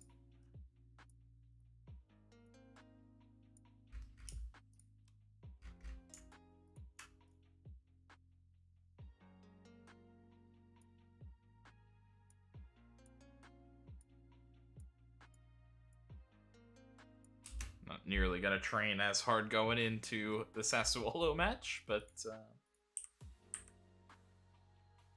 and Fernandez after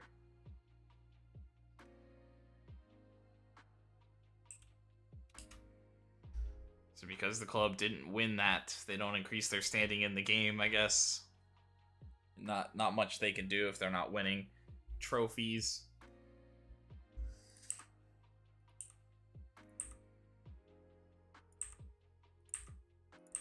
So Fernandez now wanting to leave. I mean, to be honest, if you're runners up in like 4 of the last 5, like that's gotta be pretty good, right? And I do think they missed the Champions League one of those years or something, though.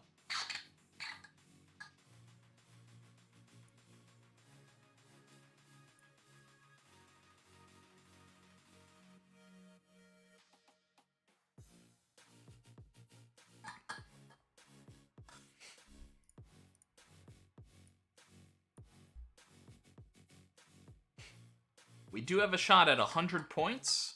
A draw and a win will get us there.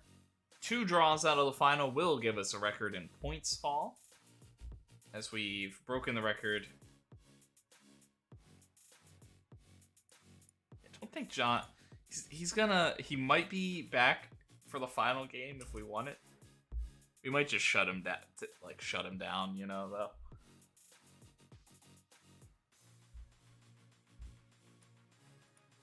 And Andy Galbraith injured before this final stretch. But I don't think we will do the full rotation necessarily, but I do suspect us to play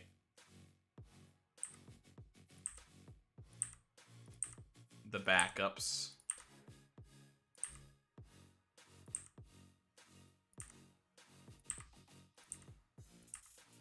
There's something to be said about like a hat trick for Satriano could have him score like 40 goals on the season.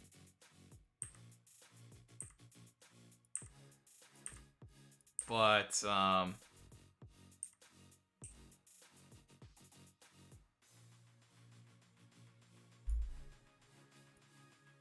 don't think he scored a lot in other competitions essentially. So I don't think that he's likely to win the Serie A. I will say if he's within 3,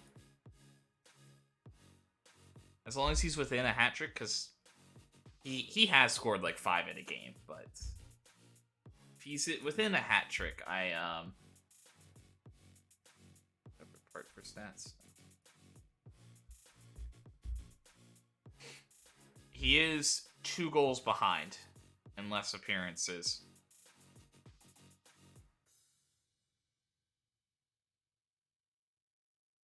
So I will try to give Satriano a chance at that. I mean, hell, if he had just played as many games as,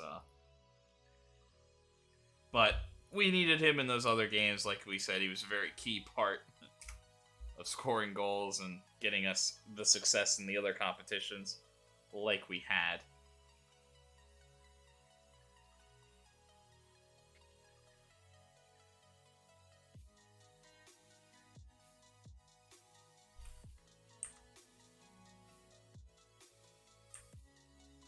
Benjamin Sesko is your German Player of the Year. William Anderson. They're like really young. This is the other guy. There's that. Oh, he might be really expensive. They know what he is. I was gonna say there's this Alvarez guy who is much better in the air, much better technically, but not as pure speed. And then Nurhal Aaron is your U19 Player of the Year.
John Arnaud is not back. Galbraith just falls short.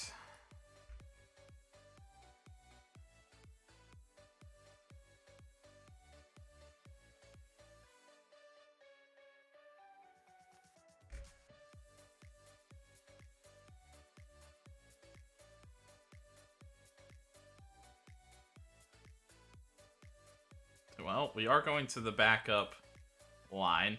Adebayo is going to play. I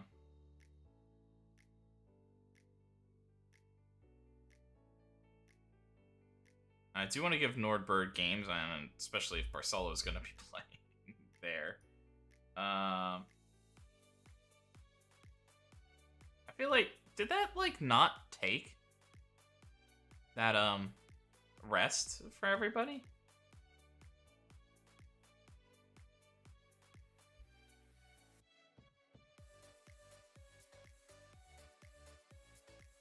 Or maybe they should have gone through the recovery and didn't. So it is going to be another like full transition. We will play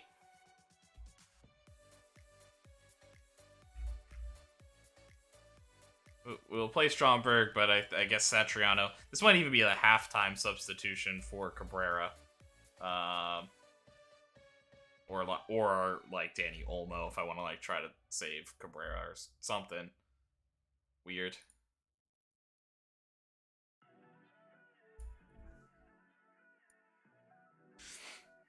This was not my intent for what today was supposed to be, but I guess I didn't rest, guys. I must have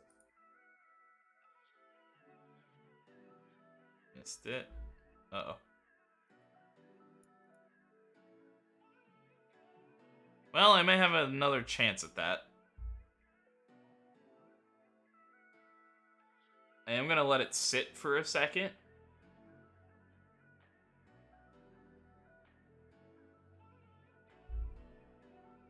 I think, like, no. Yeah, because if it freezes, I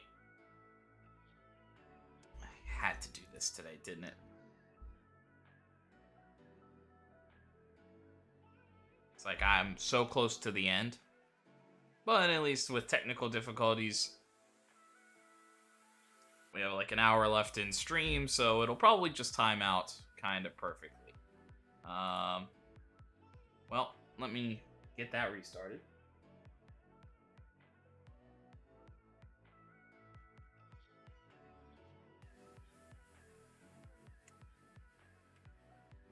So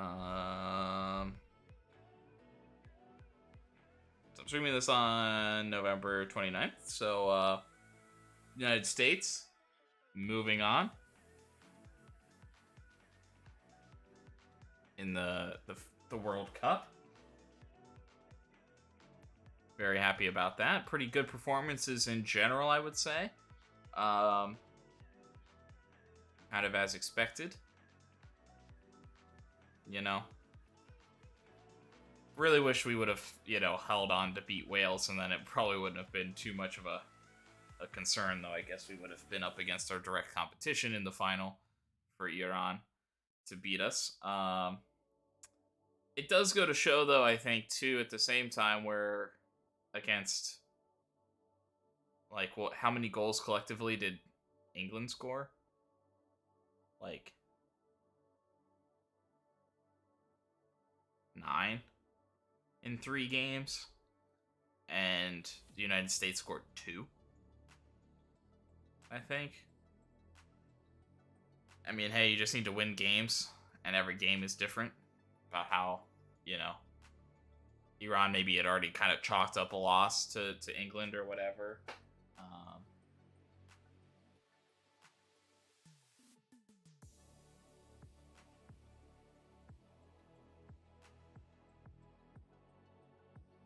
Don't do like the full this is like a problem crash, please. Because I think the only thing to fix that is to like Finnick with my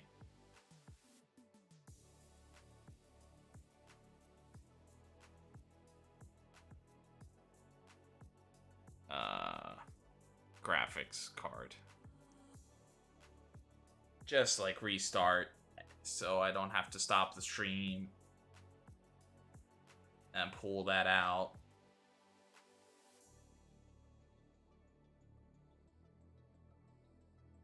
I wanted to be done today. I want to be done today.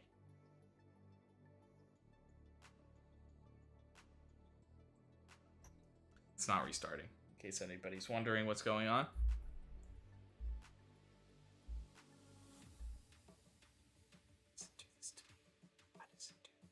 I'm so mad. I'm so mad.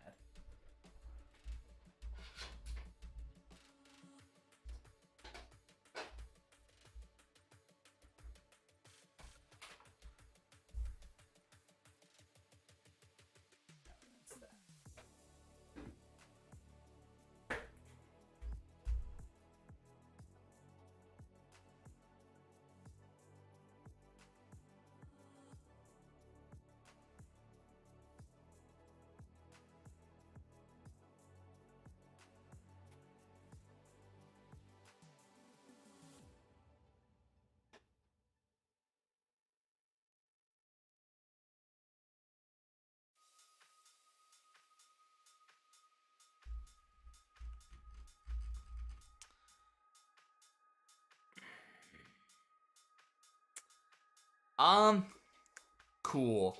Awesome.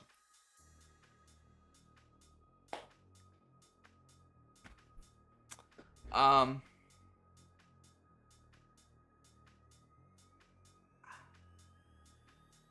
gonna just try restarting it one more time. There's nothing else I can do out live, unfortunately, as far as I know, as far as I understand. Because I think I might have to like restart this computer, have to like unplug the Elgato, gotta, like replug in the Elgato, gotta like pull out, I gotta like flip a switch on the graphics card. There's like a lot of stuff that it could be. all of it is possible. I think it's the Elgato not like recognizing that something is there, but I think that can be the graphics card just being like, I don't know where I am anymore. I don't know what I do. Which I don't know why that happens, but sometimes it seems like that's what happens, where it's just like, what did you want me to do? Oh, you wanted me to render graphics? Oh, I don't know how to do that. It's like, that's your whole job.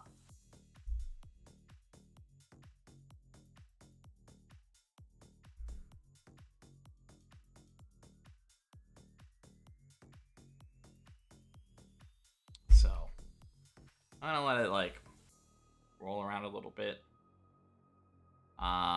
But we'll probably, if it doesn't like immediately do something interesting on this next restart, and then like I'm gonna immediately stop the stream, and then it's gonna like work almost immediately. I just want everybody to like know that, too. So potentially you'll see another video that should be shorter than this one if you're watching on YouTube after the fact.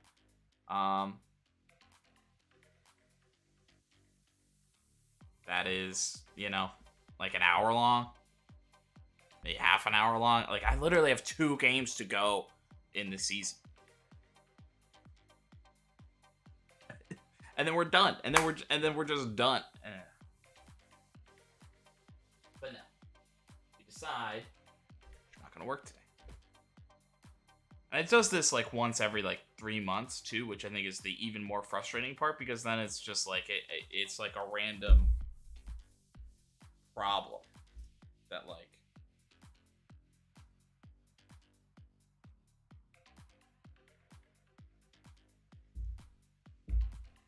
might have worked. Did it work? I don't think it worked. I mean, I think it's the Elgato, to be honest, and which is like really frustrating because it's like there's no good way. Because there's like no good way to like know that that's what stopped working. It's not like some error comes up and it's like, hey, the Elgato stopped working suddenly. You're like, wow, oh, like why? It's like, I don't know. Like, I honestly don't even know if like necessarily the game is freezing on the other side. I think I had that problem previously, but now it might. But it honestly might be the Elgato having a problem.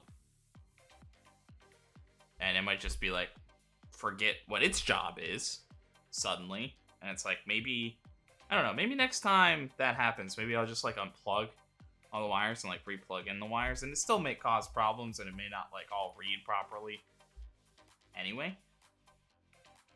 But maybe it's better than hitting like restart on the machine and hoping something happens, you know, like 4 times. And it's succeeding 1 out of 4, apparently. Sick. Well, I lied about the other video. If you're seeing it on YouTube, it's probably the full form here. Unless, literally, the Elgato is, like, completely broken. And in which case, I'm about to hit the button. Actually, I could do it now.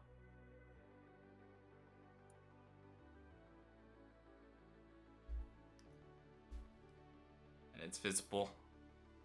And there's no like weird glitch things, and everything's working fine.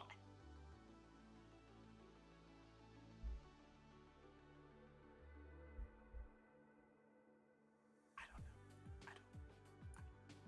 The one thing that it will be different this time is I am going to hit the rest button for everybody.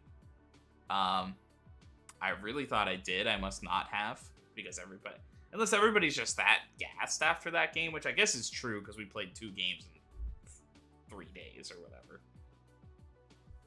So it could be true. I mean, even if it wasn't, even if we did do like a full rotation for both those games.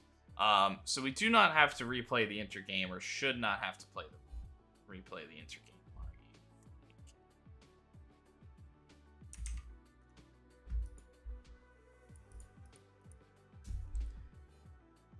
Oh, it's going. Okay. I don't know if I've ever seen it take that long, which is what scared me there. it usually delays a little bit, but that was different. So we are treble winners. It's not like a crazy treble. We went through that.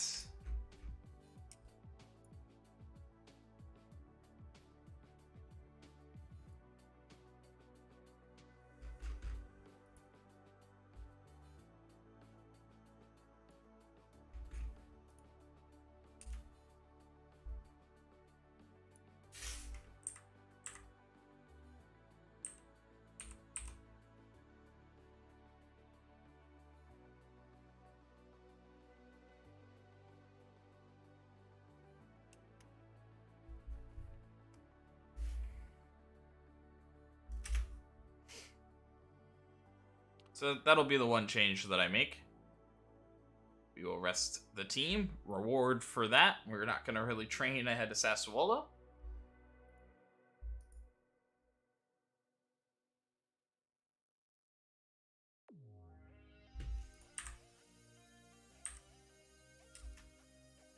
And those guys get put on the transfer list.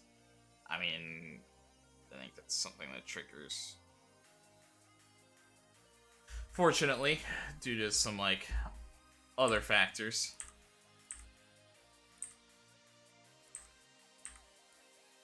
Shit.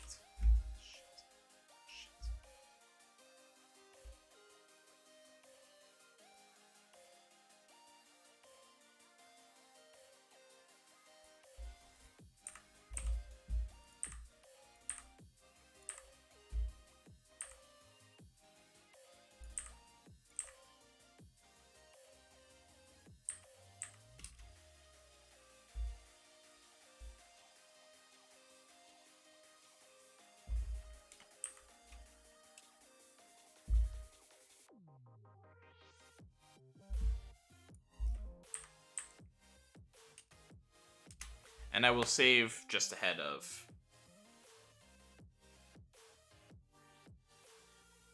this match.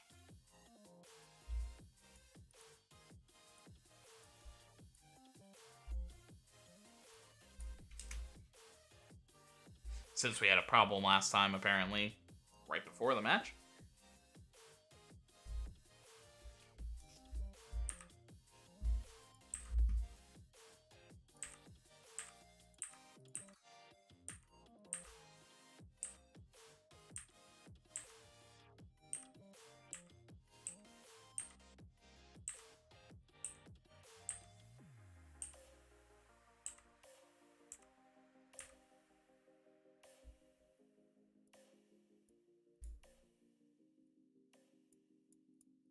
I don't remember. I do think the rest of this is just counting started. I think I missed somebody there again in the new recommendations section.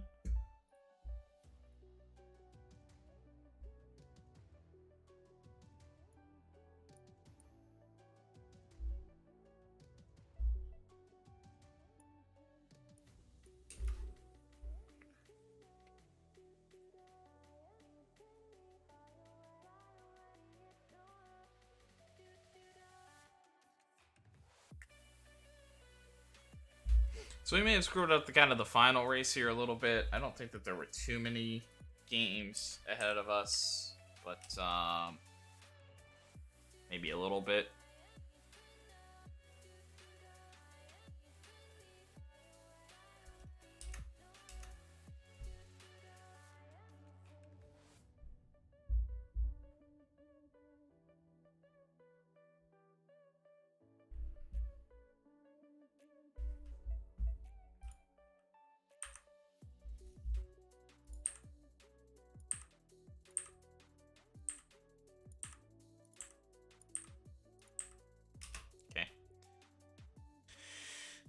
We'll do that.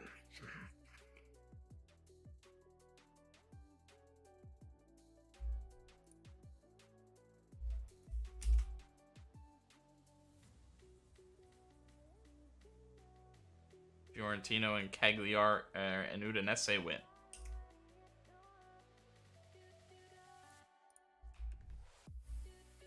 this time we will save. So that'll be those results will be locked in.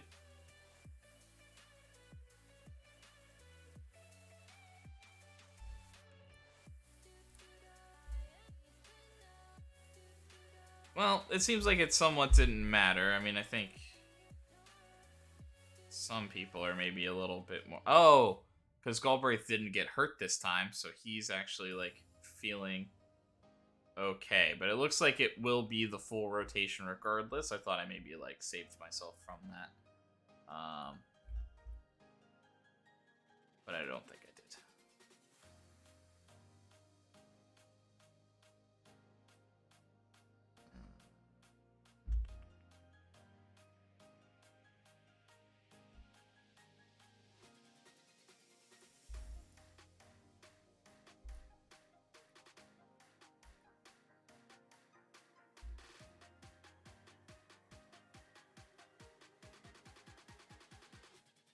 I mean, there could also be something about playing Karnaseki so that he could be the shutout leader. But we at least do have a game in hand on that. And he probably has played less games too, so if somebody does tie, he should still maybe win it. I don't think that there's like a major reward like that, though. Similar to like the Golden Boot, they're not like, good job.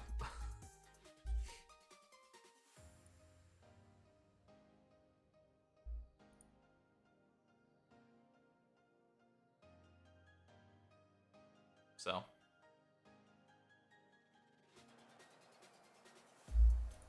and this time it works.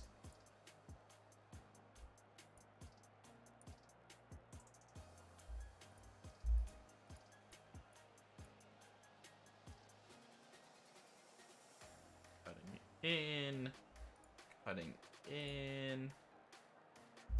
So then we can just look at the wing backs.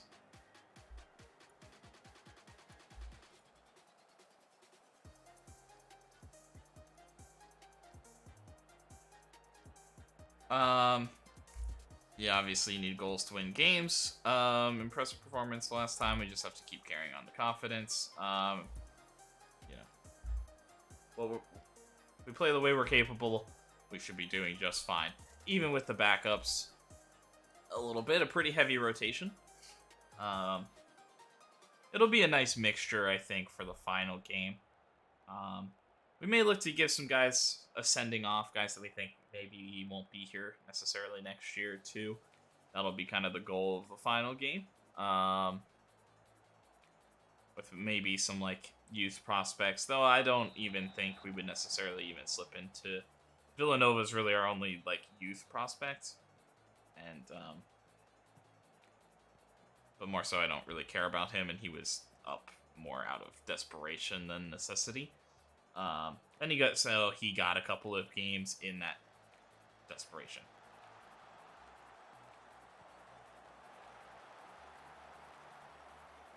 You know.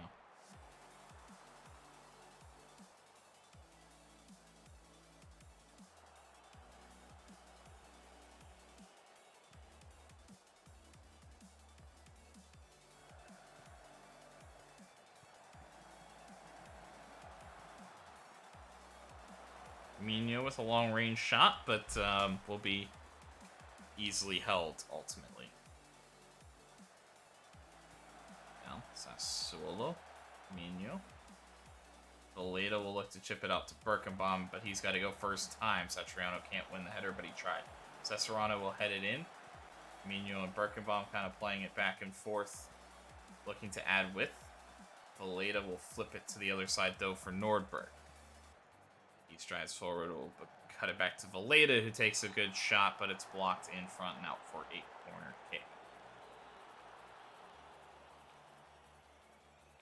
But guys like Jan Valeda, Nordberg, Raska. Well, actually, I expect Raska to be back here next year. Mino.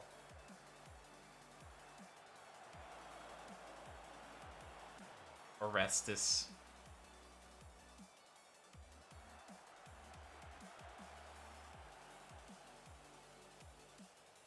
Few of those names. Stromberg. It'll probably be the Stromberg-Satriano pairing again next next week as well.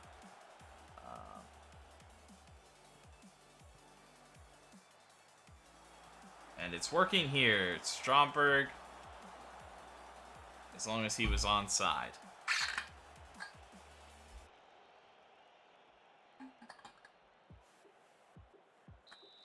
And he was not.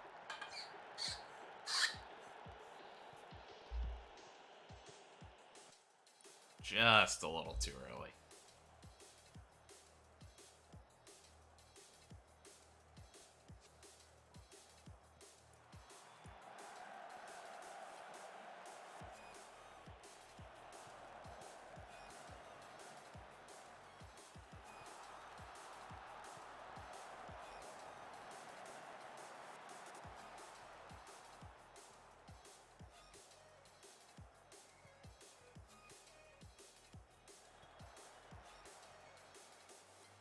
Raska will find Birkenbaum.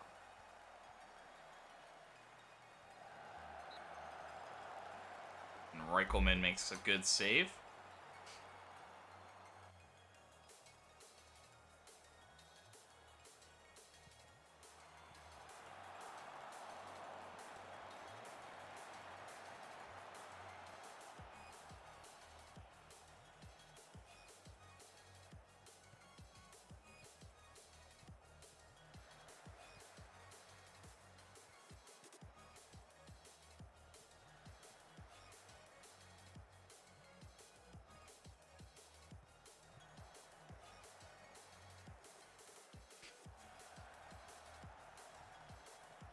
Car out wide. Looking for space. Lopez. Carr. Lopez. A nasty cross, but Nordberg can clear it. He'll find Stromberg. Raska. Mino making a surge, but Satriano will elect to hold it up and go wide. Cut it back to Birkenbaum. I mean, his main target not really there, but Stromberg will find an opening and hits the outside of the post and wide. Opportunity.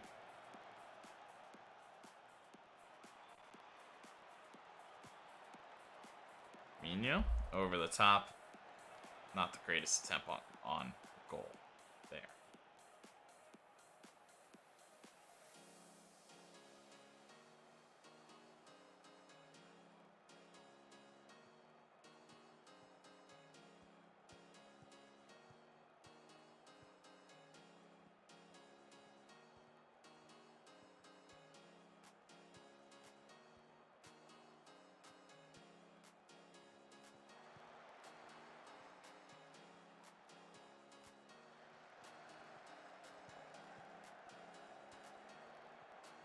Birkenbaum plays Raska through, cuts it back to Satriano, hit hard, Stromberg, and it's off the post again.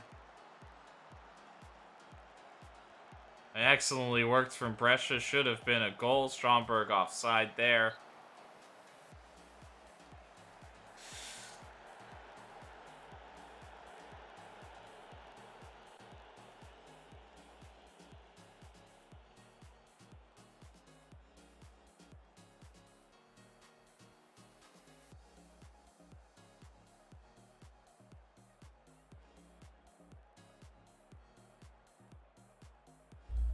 Satriano pretty gassed. We probably could make the substitution at halftime. But I'll give him a chance to maybe get out there. He just has such a knack that, like, even with just a corner there, you know, could give him that goal.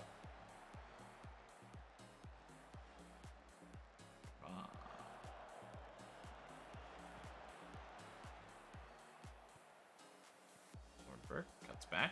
Alita looks to find Satriano, but it won't be there. He does bring it down for Birkenbaum, but a poor finish for the wing back.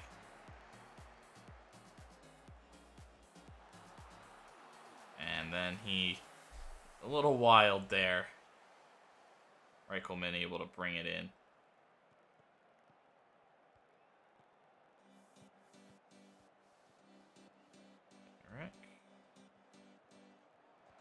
Player out wide in all kinds of space. It's Bakar. He's looks to stride forward, and he cuts it inside. Player running around. Wide open. What a dribble.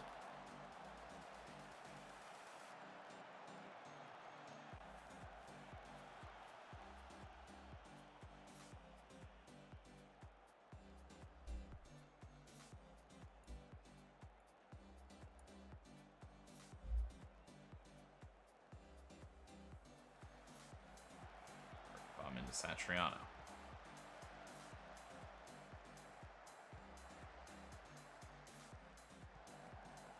Satriano, bomb, and he'll shoot, I think. Raska will put a good shot on. Satriano found him.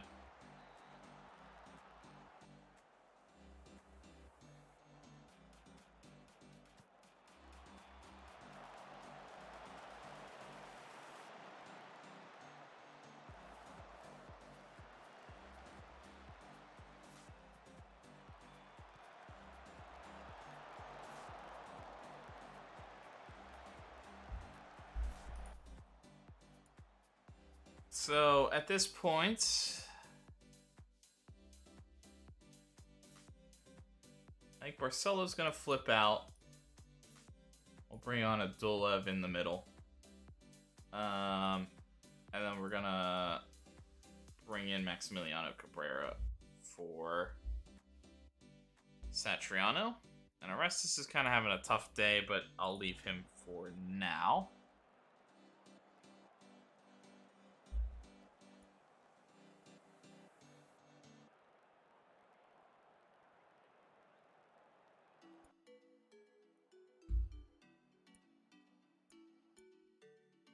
I forgot that that was, like, removed.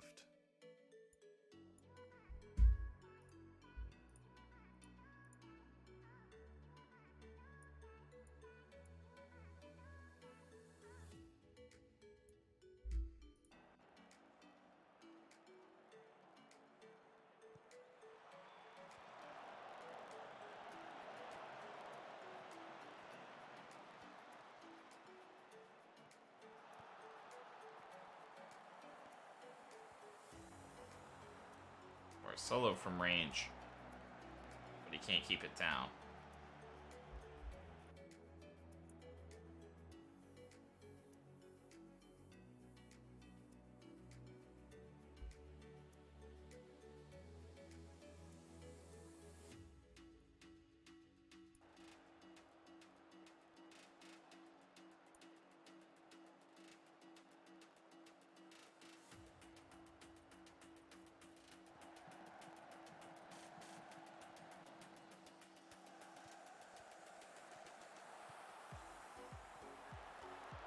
Birkenbaum with the header. Reichelman, he's made some crazy saves today, just with, like, fingertips. Honestly, animations that I don't know if I've even seen. Bekovic back to Abdulev. Valeda, but nobody was in space.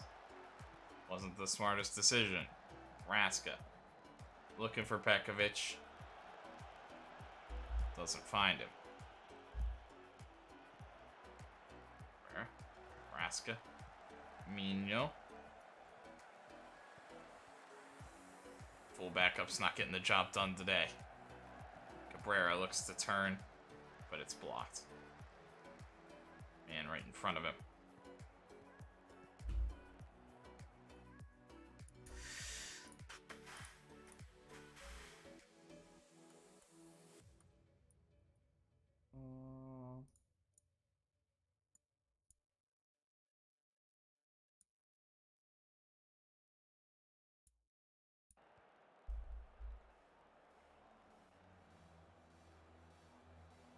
Yeah, we were just, like, so dominant.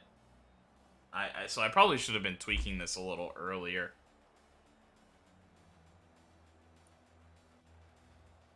Come on, boys, put the ball in the back of the net.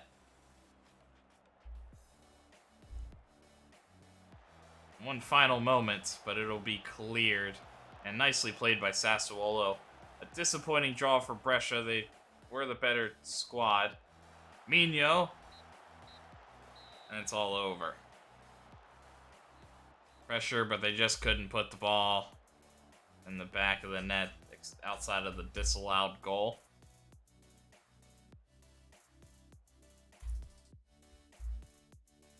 And maybe we can get a little motivated into the final game. So we still have a chance at 100 points on the season, but it's now a must-win in the final game. Now, it doesn't mean anything. It's just...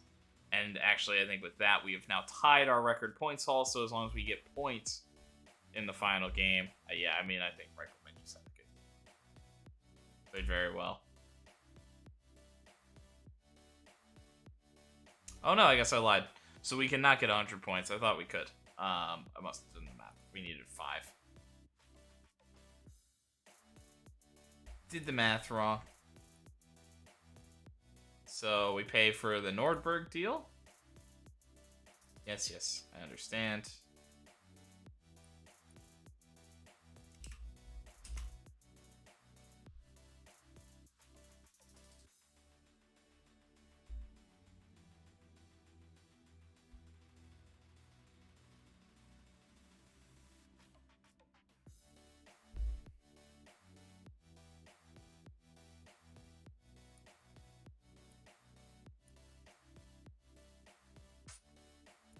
Yeah, we just didn't score.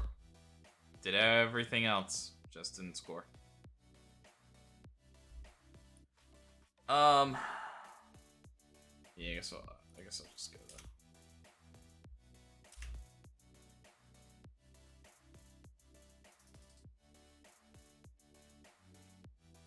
Bologna next, neither team with much to play for. We also don't really have any star players that we'd want to maybe bring up and show off a little bit.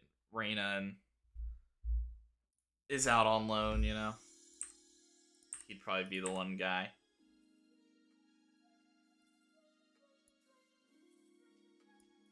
Oh, whoops.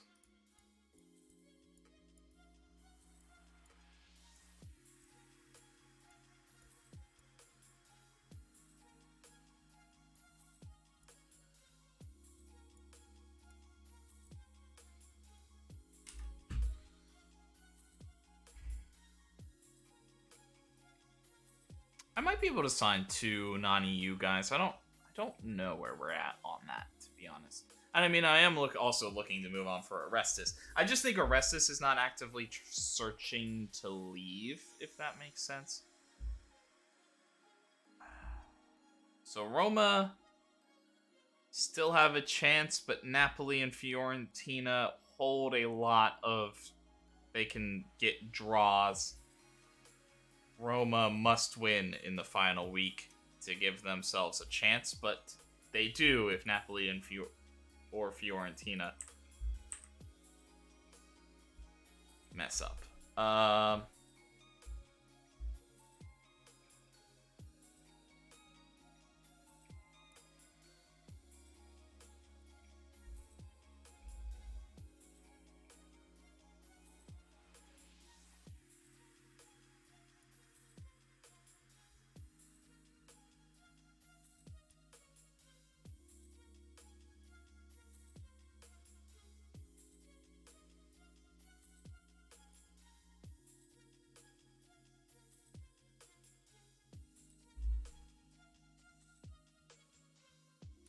One final game. Our season is pretty much over, though, as far as what we can really do. Like 100 points isn't even really there. I think technically we can hit our record points haul, but we're sitting in like second place right now, so it was a pretty good year. We could extend the wins record.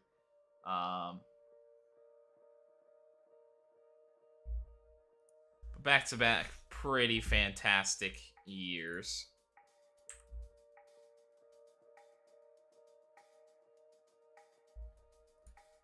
And Consafil with a pretty nice year out on loan, but I do think he's not going to quite make it. So we're adding even more to the coaching staff. We're adding more to the scouts, even though that's in red for whatever reason. Victor Cabrera, Alban Lafont, Gustavo Martins, Emmanuel Granados is your top Spanish goal. Interesting. Looks pretty good, though. But not, like, crazy. So it kind of shocks me a little bit.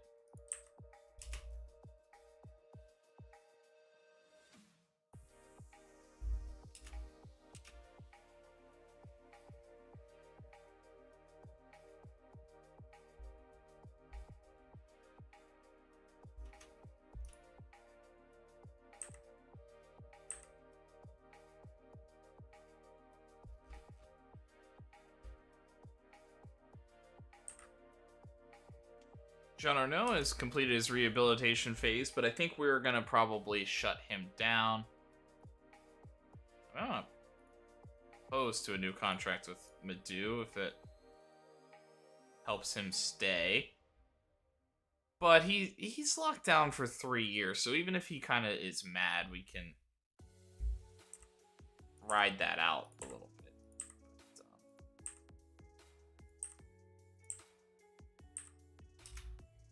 I'm not opposed to new contracts, but let's get to the off season and see about that.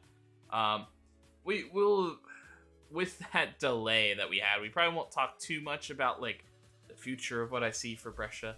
It'll probably mostly just be a nice wrap up of this season in particular.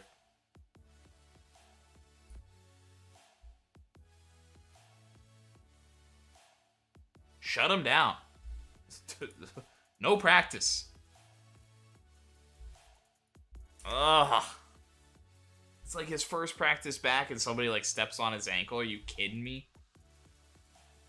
I didn't actually see what the cause was there, but and he twists his ankle. Ugh. I'd like it.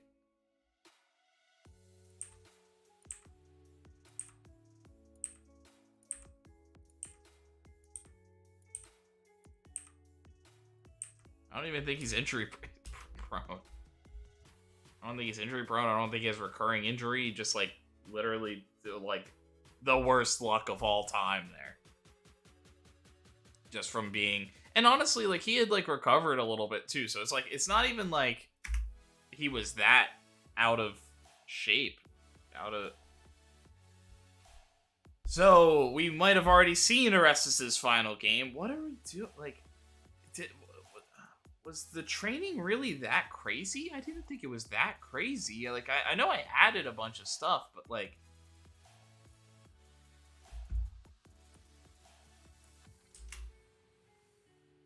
So, we may have seen the last of Orestes. I still think he doesn't really want to leave, if that makes sense. So, he may not, we may see him back next year just out of sheer him refusing to like accept offers and stuff. So I don't think we've made him mad in any shape or form. He could have like kind of what I'm hoping, especially if he is looking for a new contract. Maybe there are some doubts. And maybe with those doubts,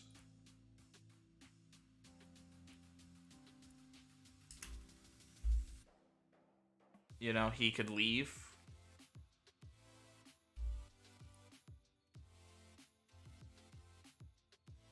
Our team just like died at the end of the season. What just happened? Like again, I know I added everything, but it wasn't like any. I don't think any of those days touched the orange. There was like some early, but they were the early ones where people are supposed to like be resting and be fine.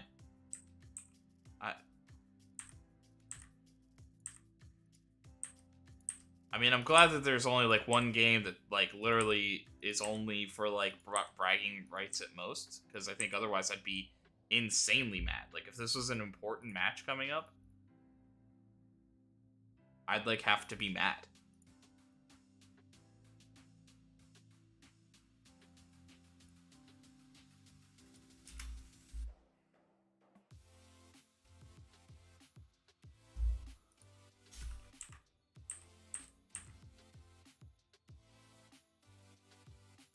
So, just a draw.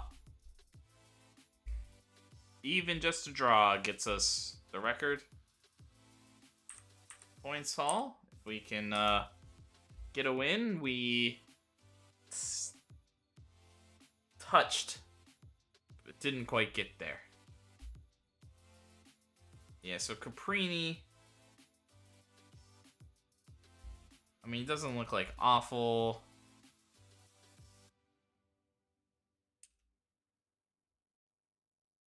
But probably not going to make it. I mean, he's a guy that we could get just to...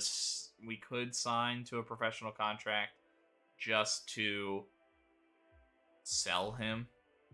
Like, and he's like 17, so just like let him grow a couple more years or whatever. But again, we're not too concerned about the future in this series. Though I may continue it in my like free time. If I can like maybe if could be some test recording material type thing for like other videos. Could be like sit down, do a season with like some quick sim or something and see what it's like, and if it works, post it to YouTube. If it doesn't work, we never talk about Brescia here again, but it could be fun for me to just like continue.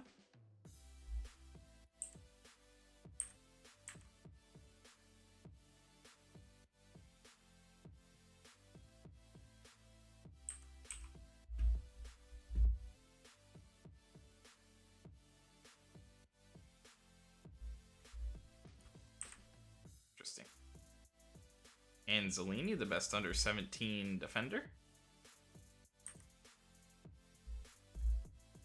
Cesarano is your best U19 defender over Anzalini, but we have both of those guys.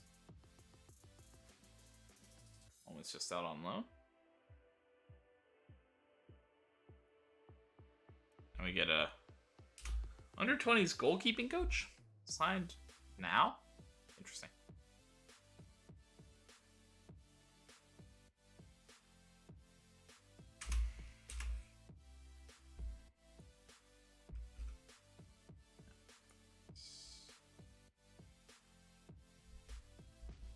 Just in case I don't want to mess up anything that should be final for the season, you know.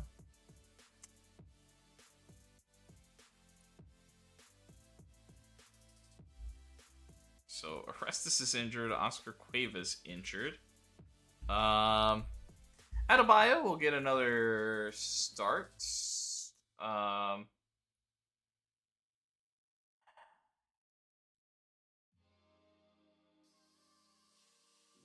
Yes, I want to make sure Galbraith plays. And we'll play Cesarano then. In lieu of Danilo Pekovic. Who will get to kind of hopefully watch this one from the bench. We will play Stefan Birkenbaum and Patrick Nordberg as they are... It might be their last seasons. Peter Raska, I guess, is in those talks, but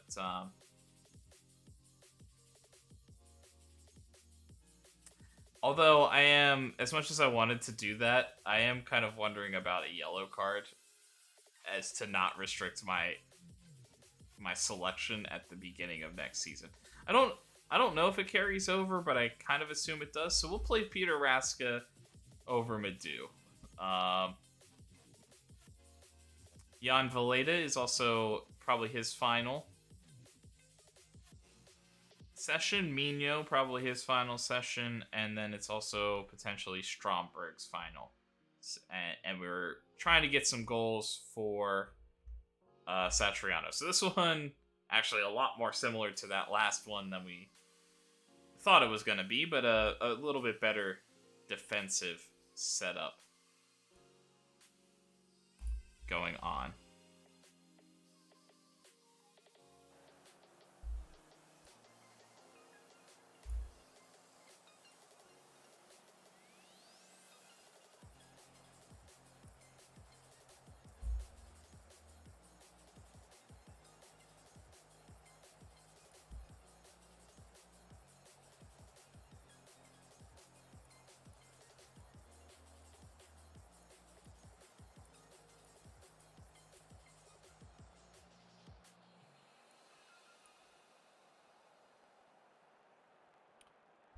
Yeah, we just need a little bit more from everybody.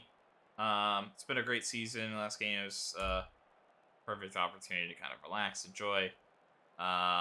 It's been a tough run, no doubt about it, but hopefully we can come back a stronger team. Some big finals, some big moments. We came through in one. We were unsuccessful in the semifinal, but we were already successful before we even really came into today. Already successful in Serie A. So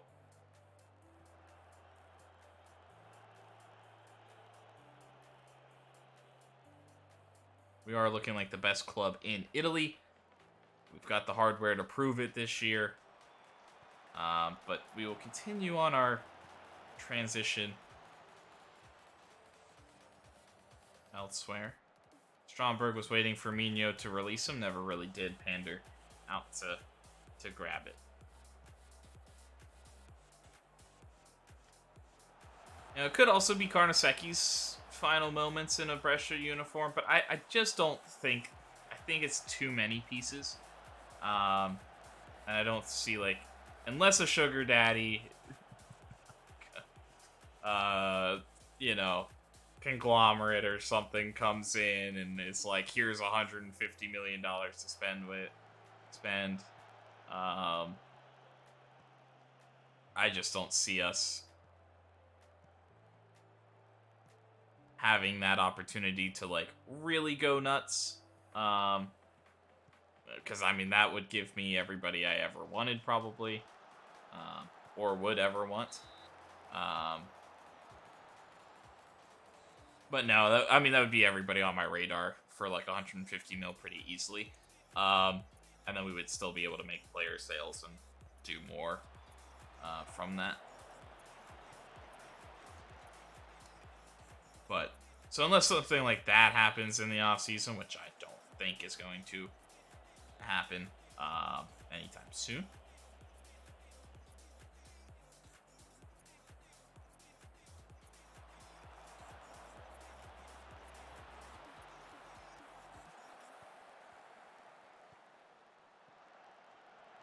I think our biggest hope, to be honest, is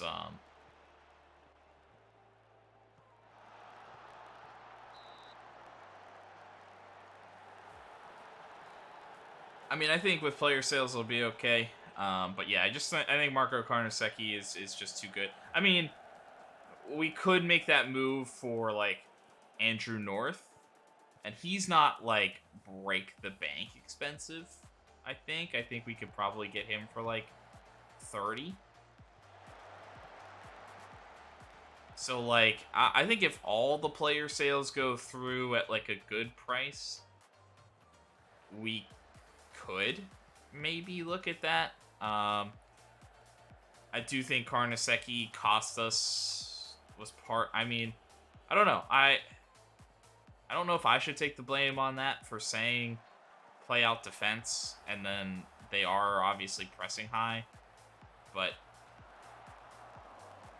I mean it is ultimately the player's mistake that led to it. Had they just chosen to do something different. Like, you don't have to play out defense. You can clear it deep. That happens all the time, you know, and forced it, and we, you know, and it came back to bite us in that game. So, I mean, I think it's harsh to also just fully blame on Carnesecchi, but, you know, it was a critical error by him. It was a critical error by, Pekovic, but at least Pekovic also, he was the goal scorer in the game, so you can't be too mad about his error. And I don't know if it was a subtle thing, a comfort thing, whatever it was. But it was, you know, and at least there's maybe the argument of like, okay, it was like the first time he's really played on the left. We were kind of forcing that issue with the taller guy that was winning all the headers. We forced him to play there, and it didn't work, you know? And that led to a mistake for him maybe being a little less comfortable on that side. Weaker, maybe using a weaker foot or something. Like, so all of that stuff could definitely be on me. And then the second goal could be on me for going, okay, we've already made one mistake, no longer, don't play out defense. That's a goal for Satriano. I did not pay attention. How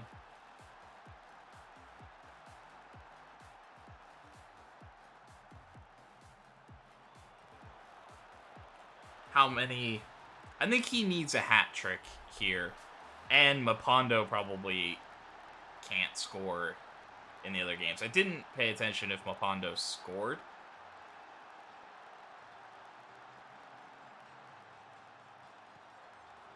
But it's a pretty long shot for him to do that.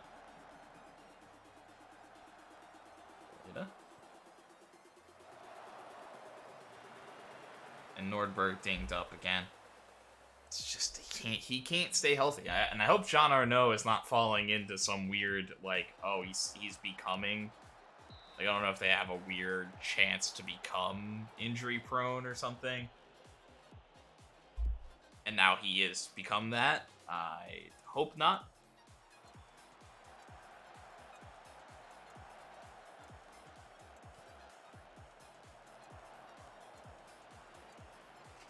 But we have seen some injury-prone players, such as Patrick Nordberg, miss significant time.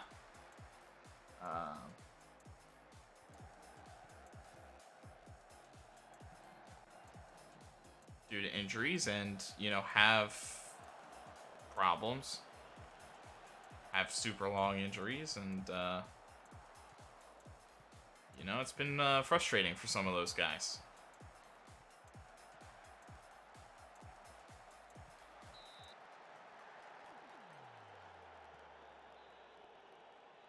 Nordberg to lift it back in. Nothing really comes to that.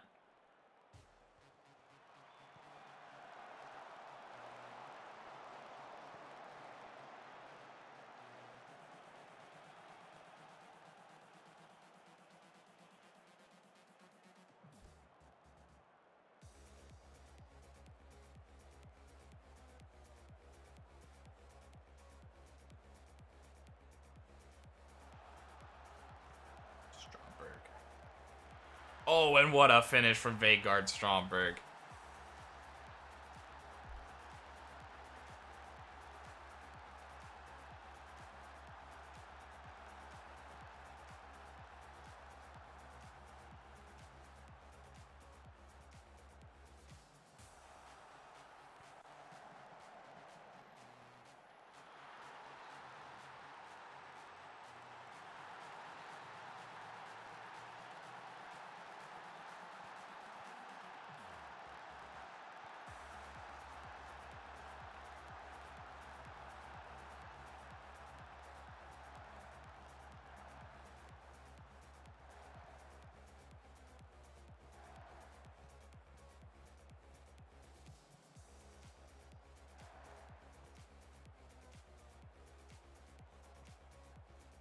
Nordberg striding forward.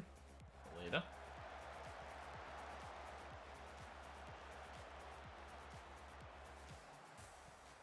Raska. Aleda. Mino. Stromberg. Around the outside, we'll cut it back to Nordberg. Nordberg cuts in. He looks to take a shot on.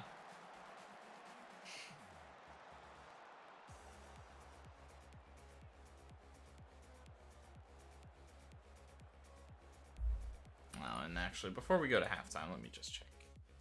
They are saying he's hampered by injury. We'll push it till halftime and then look to move on for Patrick Nordberg.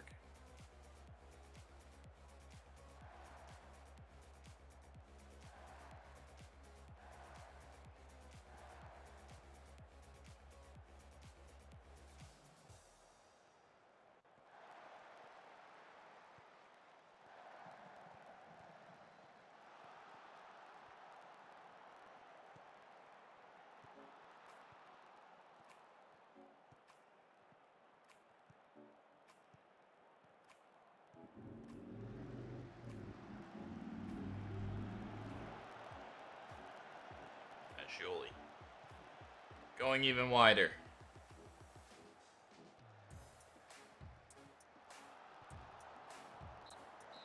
Ooh, and a final moment there that could have been something hitting the crossbar. Opportunity.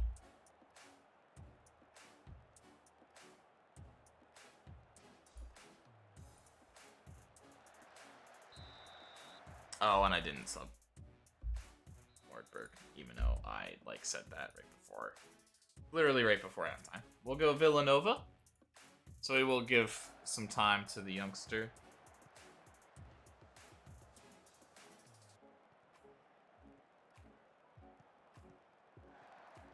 That's something I'll have to get used to in the new game, is making halftime subs. I'm actually also curious if or maybe I'm more surprised that the halftime sub isn't a more used with the 5 substitutions. I feel like everybody's got subs, and now they've maybe treated the extra 2 as okay, we really need fresh legs, or things are really going bad, but we're just gonna add in. Where we would normally make 1 sub, we'll just make 2 this time, or something like that. To get fresher legs on maybe a little bit earlier, but I'm kind of surprised that because you get that free window at halftime, or you can make your subs so it's interesting, almost you have another guy that just comes out firing out of halftime.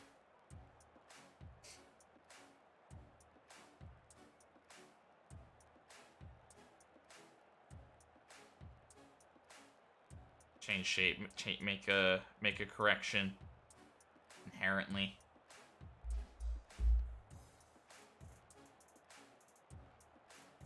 Valeda tiring.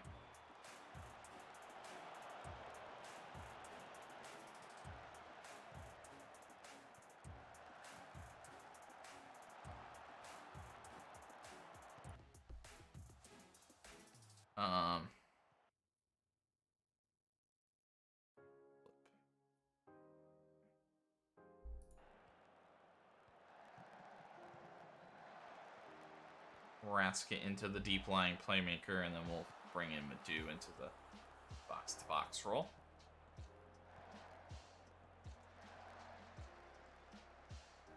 Flipped out. Stefan Birkenbaum gathers. No look to cross. Capolini will cut it out. Sassuolo, though, can pick it up and keep the pressure with Brescia. Sassuolo, Raska, cut inside to Birkenbaum. Goes to Sassuolo, who's in space, but doesn't release the cross.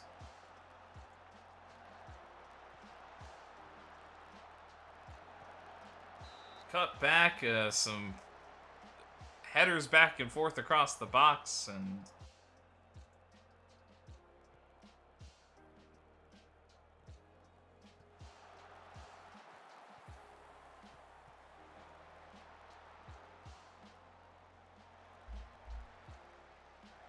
Satriano from range, and he's wanting the goals, not able to get them.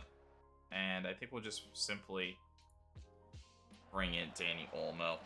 We'll let Birkenbaum play it out. He's having a good game, and what could be his final. I also keep saying that about Birkenbaum. I think he's a very good player. To kind of further speak on that, I think he's a very good player. Could totally see it back. I just think that we need, if our guy for the foreseeable near future is Barclay, I think we need a counter to that, somebody that does something different. And even if he's more of an offensive-minded, very aggressive offensive side of it, I think we need to make that move.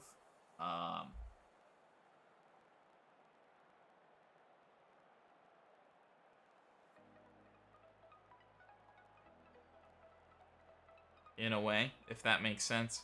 So I think we really need to. So I think it does become a priority with Barclay being successful. Now, the flip side of that is we could just go, Barclay isn't good enough because he doesn't have that ridiculous offensive ability, and we would need somebody like that instead of looking at the all, and then look for an all-around solution to replace him, and we take the if there's a $90 million bid, we just take that bid. And then Birkenbaum, who plays a very similar role, could just still be a good backup to that guy that's a little bit more all around. And we'd have probably two very similar halves if we can make the move at the left wing.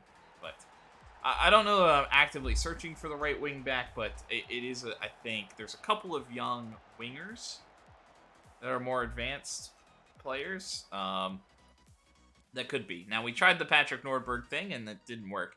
But I think it's mostly just kind of unfortunate timings for Nordberg, and I think we're a little bit more settled as a team where we can better support somebody learning a position and hoping, right? So, and a pretty strong performance there for everybody in the final game of the year. So we will go through the season wrap-up, and we'll also try to get to the end of the Champions League thing.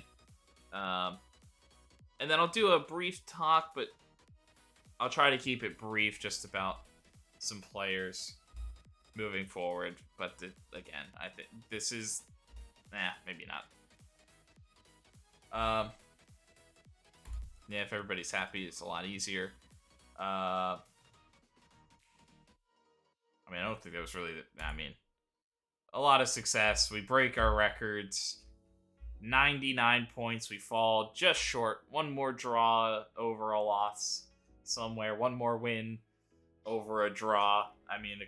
There were a couple disappointing draws where we were the better team. I think there might even be a loss where we were the better team. So, a few disappointing performances in the league, but that could have maybe changed that number to that. But we started very well defensively. Patrick Norberg, it's just a bruised shin. We do pay $12 million. I wanted to do that before we get out of here, so that we really understand how much money we actually have floating around. And we get 33 for achieving first place in Serie A. And we split a good chunk of that around.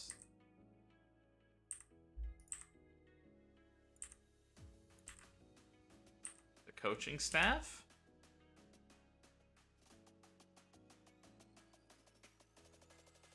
But yeah, I'm trying not to push this to 11:30. So, or past 11:30, so.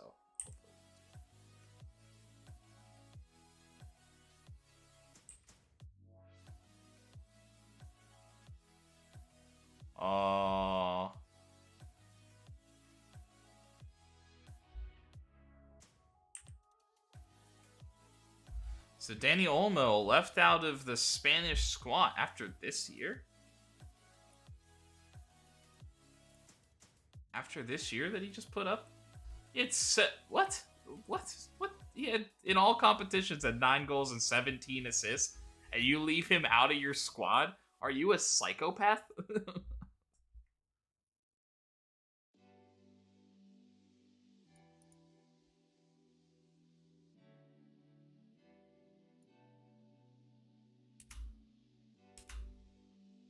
It's 17 assists and he's out of the... well, we're seeing that in the World Cup in real life too, where some of these teams that are...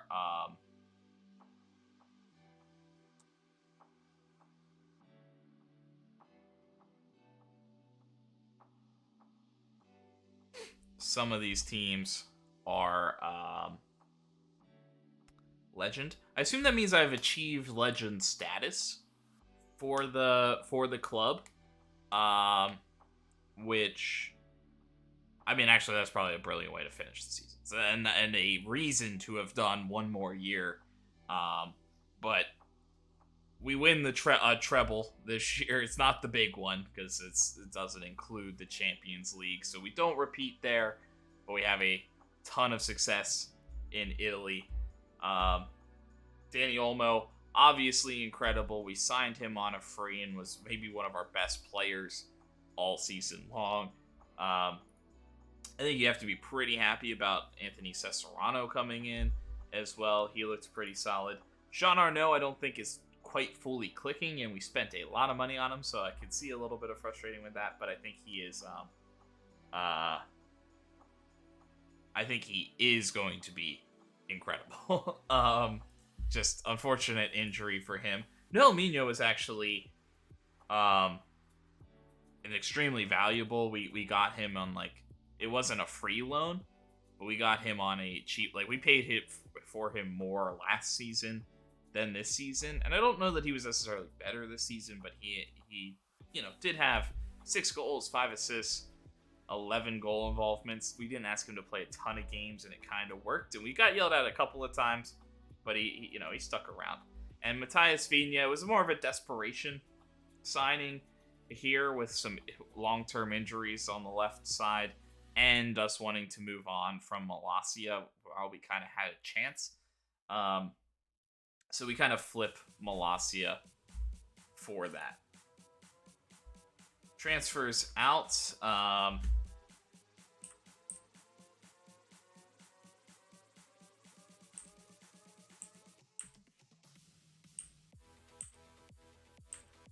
Yeah, nobody too disappointing. One of the big ones would potentially be Florent Denis. Oh, is that what he did at Everton? So Everton paying $22 million for him to play one game. Nice. Way to go there, boys. But we move on from Florent Denis as we've gotten some new intriguing young blood in Antonino Cesarano, Azzolini, who is I think having some general success at Hellas Verona, and we have Dario Reina, one of our young prospects who's probably ready to do kind of what Azzolini did and just go out on loan for another Serie A club and prove some things.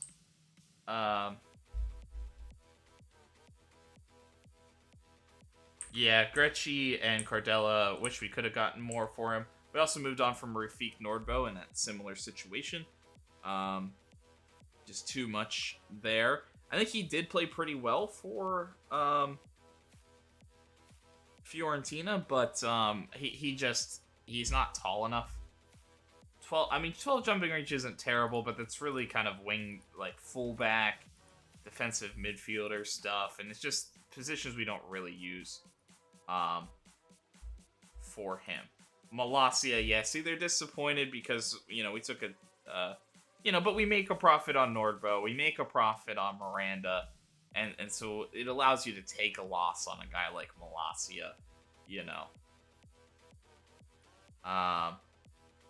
And then, and same with Andrade. We just let Andrade go, but same kind of thing. It just wasn't it. And then I guess he had success wherever he went. 14 allowed in 28 appearances, 17 shutouts. I mean, dominant in Greece. So they're pretty happy to have gotten him, I guess. Loans, Visore. Yeah, they're mostly concerned about fees. Yeah, Valeda we pulled off. Jenner was successful. And then, I don't know, they're mostly concerned about fees with loans.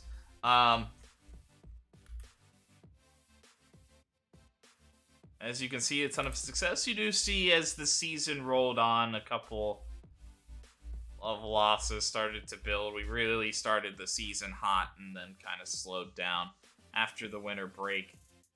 Was the majority of our disappointing performances, but generally a very, very good year, finishing 11 points above Milan, which is fantastic. We did reach the semifinal. We're pretty successful. And I mean, I think even over the 2 legs against Bayern, you can be pretty happy about how we played. We didn't get obliterated at any point, but it did just seem like, as part of those disappointing things that started happening, the goals dried up just a touch. Even though I think we were still scoring generally well, but maybe a touch disappointing. In the UEFA Super Cup, we end up beating Liverpool and winning that. In the Coppa Italia, we did very, very well. The second draw away against Roma. Again, maybe you start adding that into those disappointing results that happened in the back half of the season. We didn't get stronger is kind of one of the stories of that. We started maybe as our strongest, and we were dominant at the beginning. And then kind of after coming back from break and after this decimation by Milan, we seemed human again, and maybe had a few more disappointing results. But I think the season just wore on. We didn't have quite enough rotation, I don't think, but I think it's mostly we just didn't have a youth player that we trusted to really fill in some of those spaces.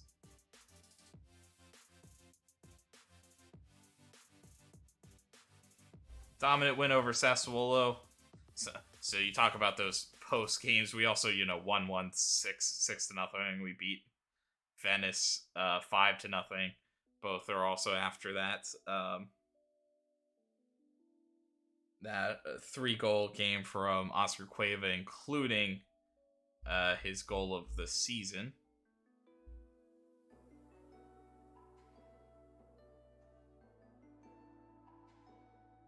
Broadcast revenue, we didn't go to the finals, so less competition revenue. But sponsorship up 20 million, that kind of makes up for that. And everything else, up somewhat significantly.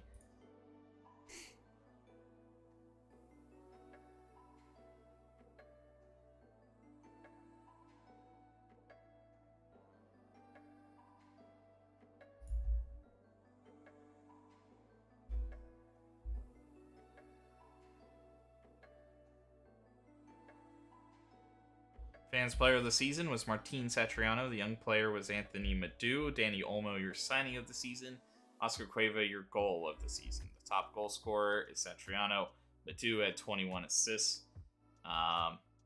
Satriano, 8 player of the matches and the highest average rating. And Orestes, your completed. Fastest goal was in 15 seconds for Danny Olmo, was a record breaker. And overall goals by a player, Martin Satriano breaks probably his own records to get 38 this year. I didn't even realize that he was on that kind of pace. And we've had a lot of people winning awards all over the place. Satriano, Pekovic, Carnesecchi, Madu, Cabrera, Abdullaev, Barclay, Cesarano, Monti, all bringing home some hardware. Some individual hardware.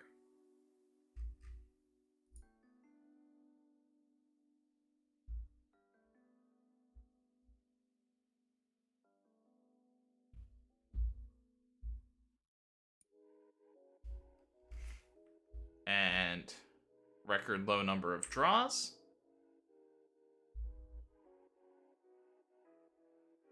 Cabrera, Satriano, Bonazzoli, Cueva, Madu, Orestes, Rorslev, Abdullaev, Comas, Pekovic, Jordan. Your starting 11. There was a bunch of players finally added in. Substitutes: Carnesecchi, Chancellor, Raskus, Jout, Stromberg, Birkenbaum, and Niels Eric Bach still sticking around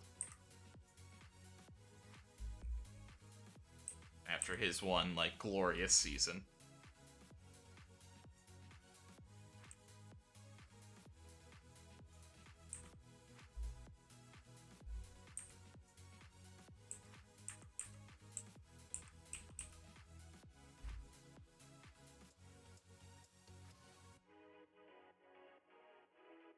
Yeah, see, notable weaknesses. A lot of information about our goalkeepers here.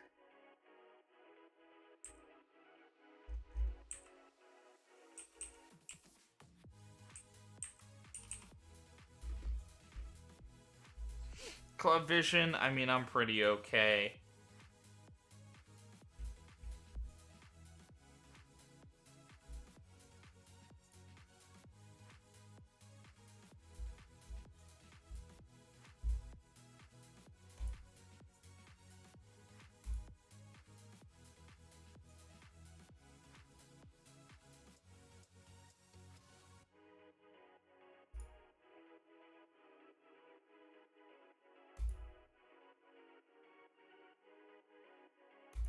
Sure, William Evenheim. Wow. I didn't think we would expect that. We're expecting to, like, go far in the Champions League. I know we've done it 2 years in a row, so.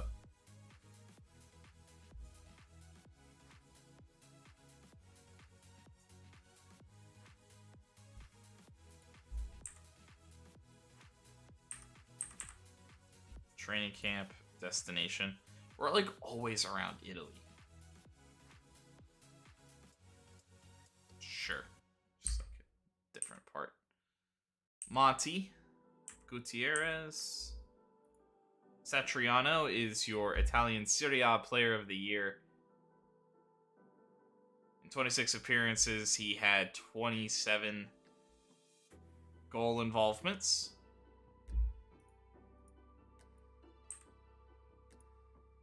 Mapando is your top goal scorer, beating out Satriano by 1 goal. So Mapando didn't score there in those final couple of games, but Satriano was also only able to get 1 out of the 2. Carnesecchi is your goalkeeper of the year, but I do think it does, as much as he is good, obviously. You know, it's harsh to blame it on him. I do think we play a really good defense in a way. And your Serie A team of the year is mostly Brescia. Satriano, Raska, Cueva. Wow, Raska? Barcelo, Abdulev, Galbraith, Birkenbaum, and Carnesecchi. And then we are the fair club player, as we didn't. Least number of yellow and reds.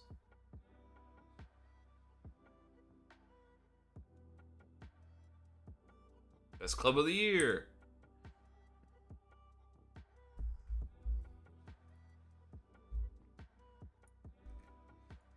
I'll go to Manuel Baum. My direct competition. Although, I guess there could be something to be said about voting for somebody that, like, legitimately had just, like, a crazy season.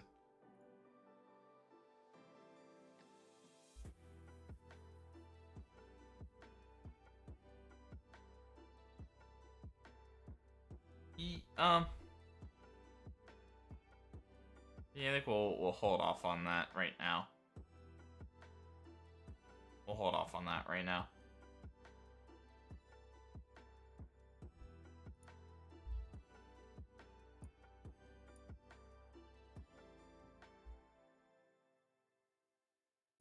And we'll readdress those. We can readdress that stuff at the beginning.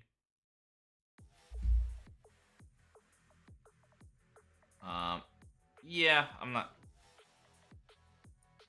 I want to do this stuff because I want to move through and see the finals of the Champions League. But yeah, I mean, I'm mostly concerned about that stuff next time. I do agree about transfer listing Jan Valeda. But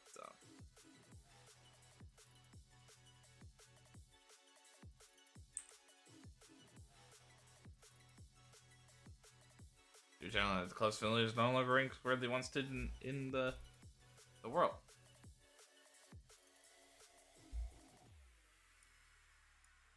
Yeah, and how are we doing financially now?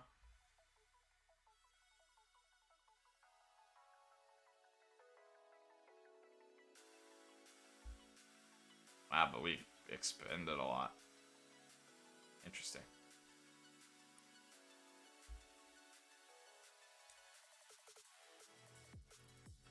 Yeah, we might have to hold off on. I was gonna maybe ask for an even bigger stadium again.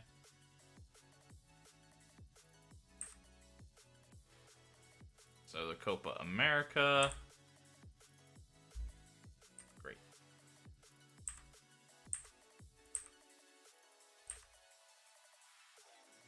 Test delict. Scouting started.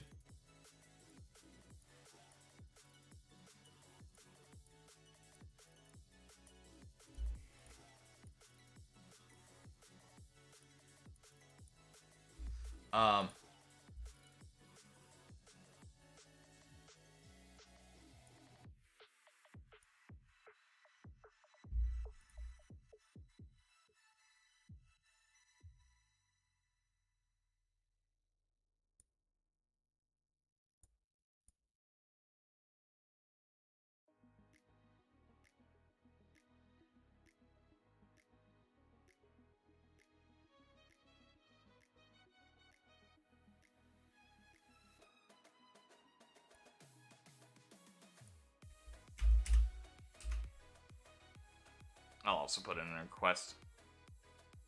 Maybe they'll do what they want to do.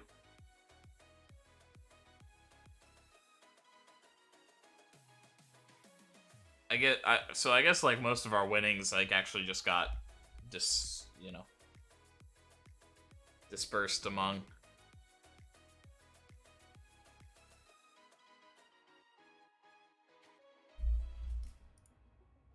squads. Makoko, unsurprisingly. Pavel Fruska played pretty well. Birkenbaum and the team of the week.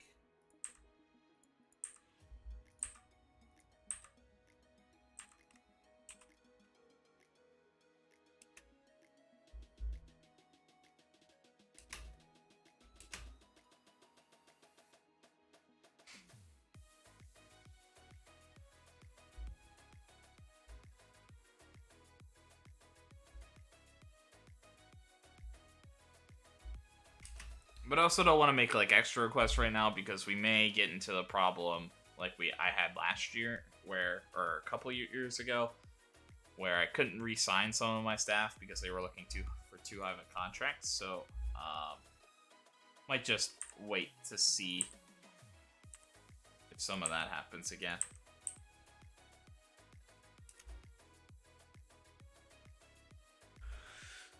But we're trying to push here to the Champions League final.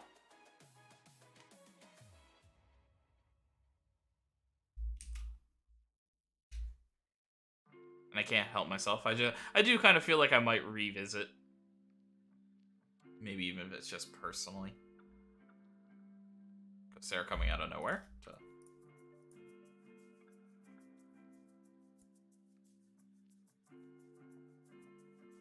Oh, did I like move a guy? I moved him down, didn't I?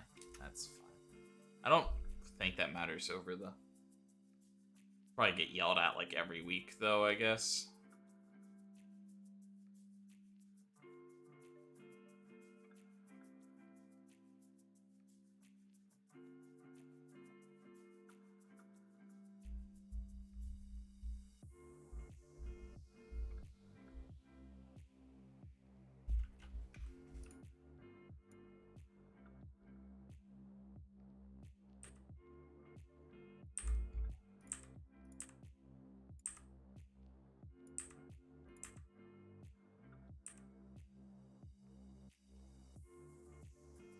Andrew North is on the transfer list.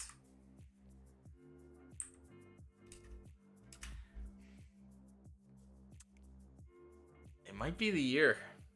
Even after what Karnaseki did, if you maybe are looking at you're maybe looking at that mistake in the Champions League and going, did that cost him his job?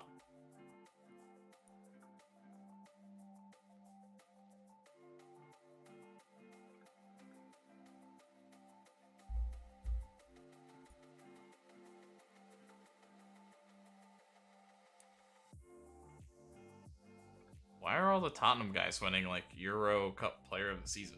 What? Yeah, I kind of figured that they weren't fully happy with where the club's finances were. So we are not expanding the ground, at least at the moment.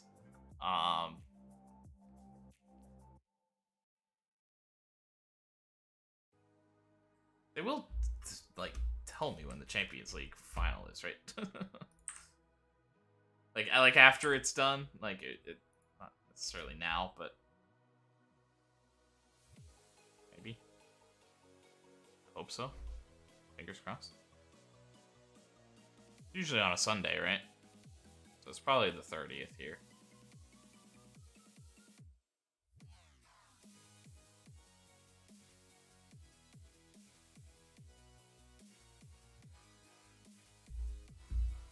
Here it is. Arsenal, Bayern Munich in the final.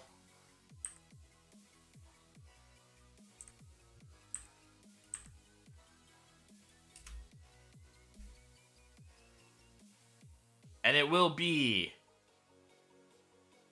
going, I think, back. Yeah, I don't think it was Arsenal before, but I do think It was, what's the name? In England prior to us winning it. So back to England, a double for Arsenal. And we get an extra 40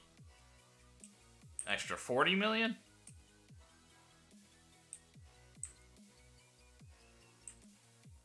And then we pay out much less than that. So maybe I should have waited a touch to ask. I didn't realize there was like that much left going around. I don't think that would have pushed us into rich, which I think is what they would have wanted for us to do that, though. Mostly just makes us more comfortable for next season, I think.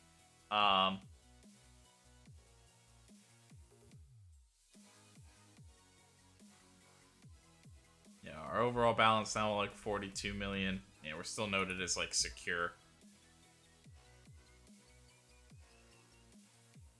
Satriano did have 10 goals, 4 assists, but wasn't quite matching what Erling Haaland did. Pekovic is part of the list, but it was mostly Arsenal players. Your Champions League top goalkeeper was Aaron Ramsdale, but the best defender was Danilo Pekovic. Your best midfielder was Dani Olmo, and Satriano comes in second behind Haaland. A few more of our youth coaches winning there. We're getting new contracts.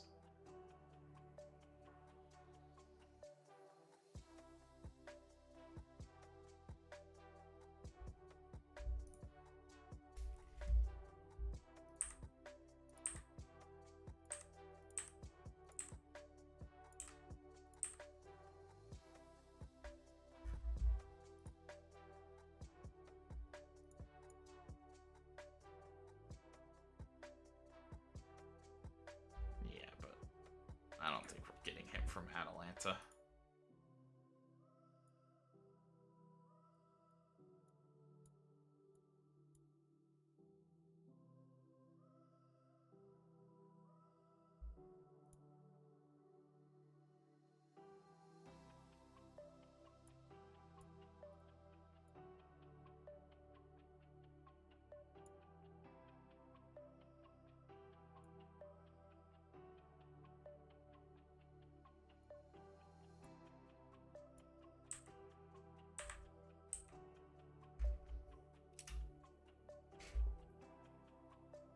So I think I'll just sim here to the 1st of June. Not that I think everything should be mostly done. I guess there's European duty or international duty kind of going on. I think maybe after this competition, I might recheck some of the youth prospects who may have gotten called up for this, and add to any scouting that needs to be done. Some more transfer lists and stuff.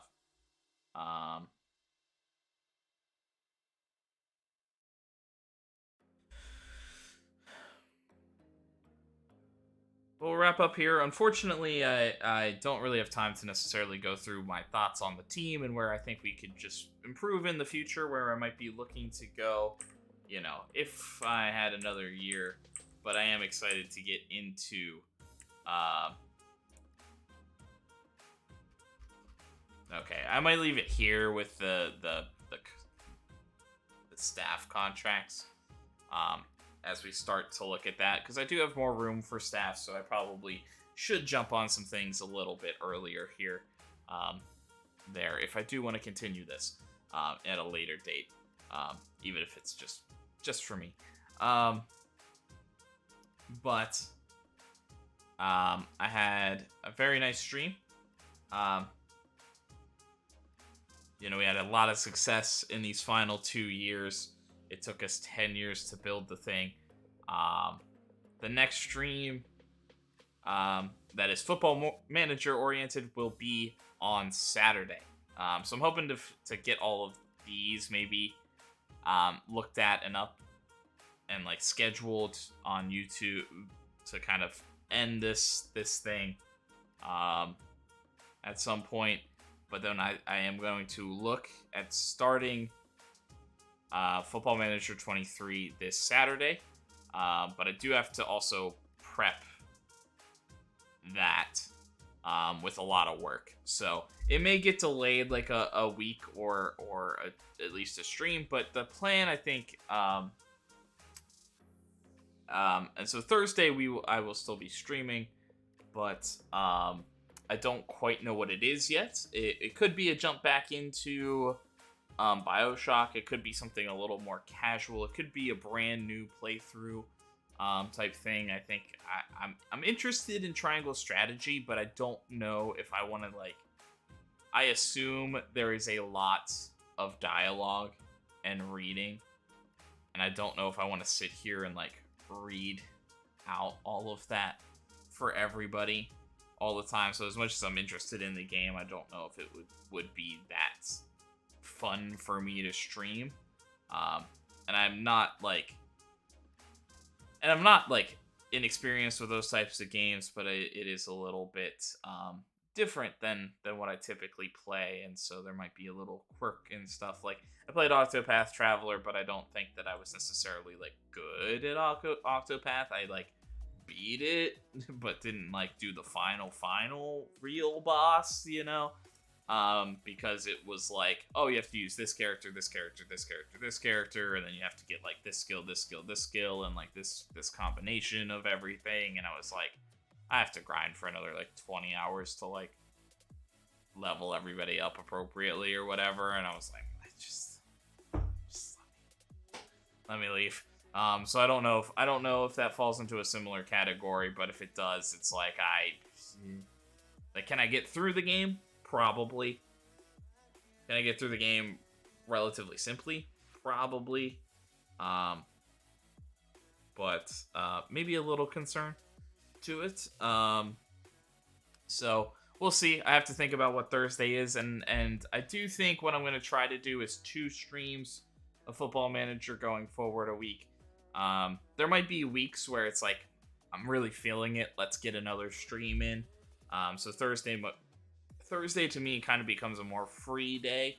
It is kind of my thinking moving forward, and my hope is kind of maybe I give myself that week to potentially edit a shorter video version and get it uploaded before the Saturday stream, and then hopefully on Saturday I can take that stuff on Sunday and make that, take that a couple hours on that day. I mean, it'll probably take longer than a couple hours the first time to do it, cut it down and make a video, because I'd really like to start putting some shorter form content on the YouTube channel.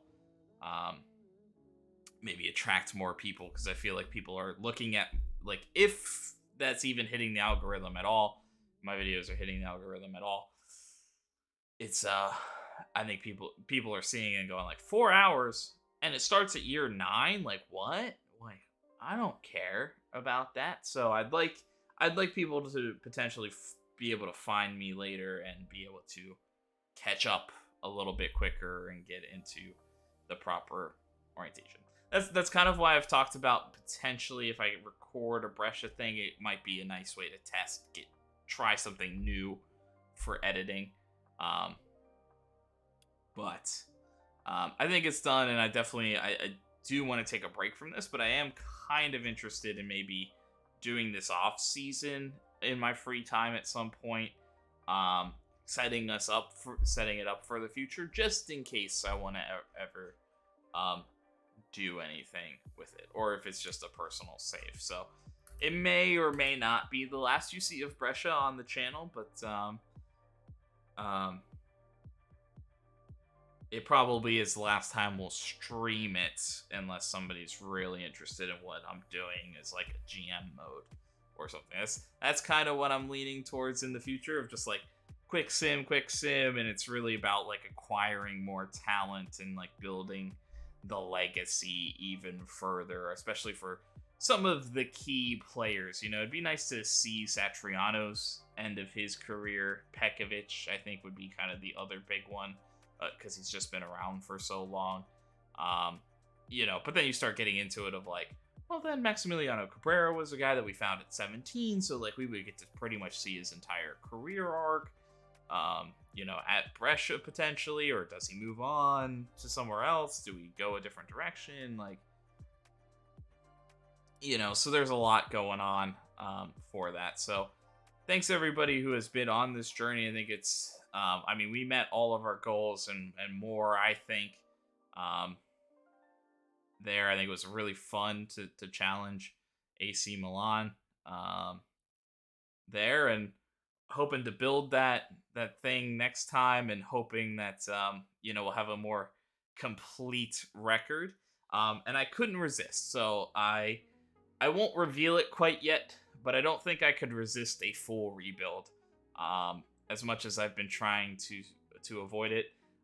So I do think my plan of going to a slightly lesser league, like a Netherlands or Belgium or Portugal, or something in that range, where it's still like those teams are still good and still tend to do well in the Champions League. So like we can still have success in the Champions League maybe at the end of it all.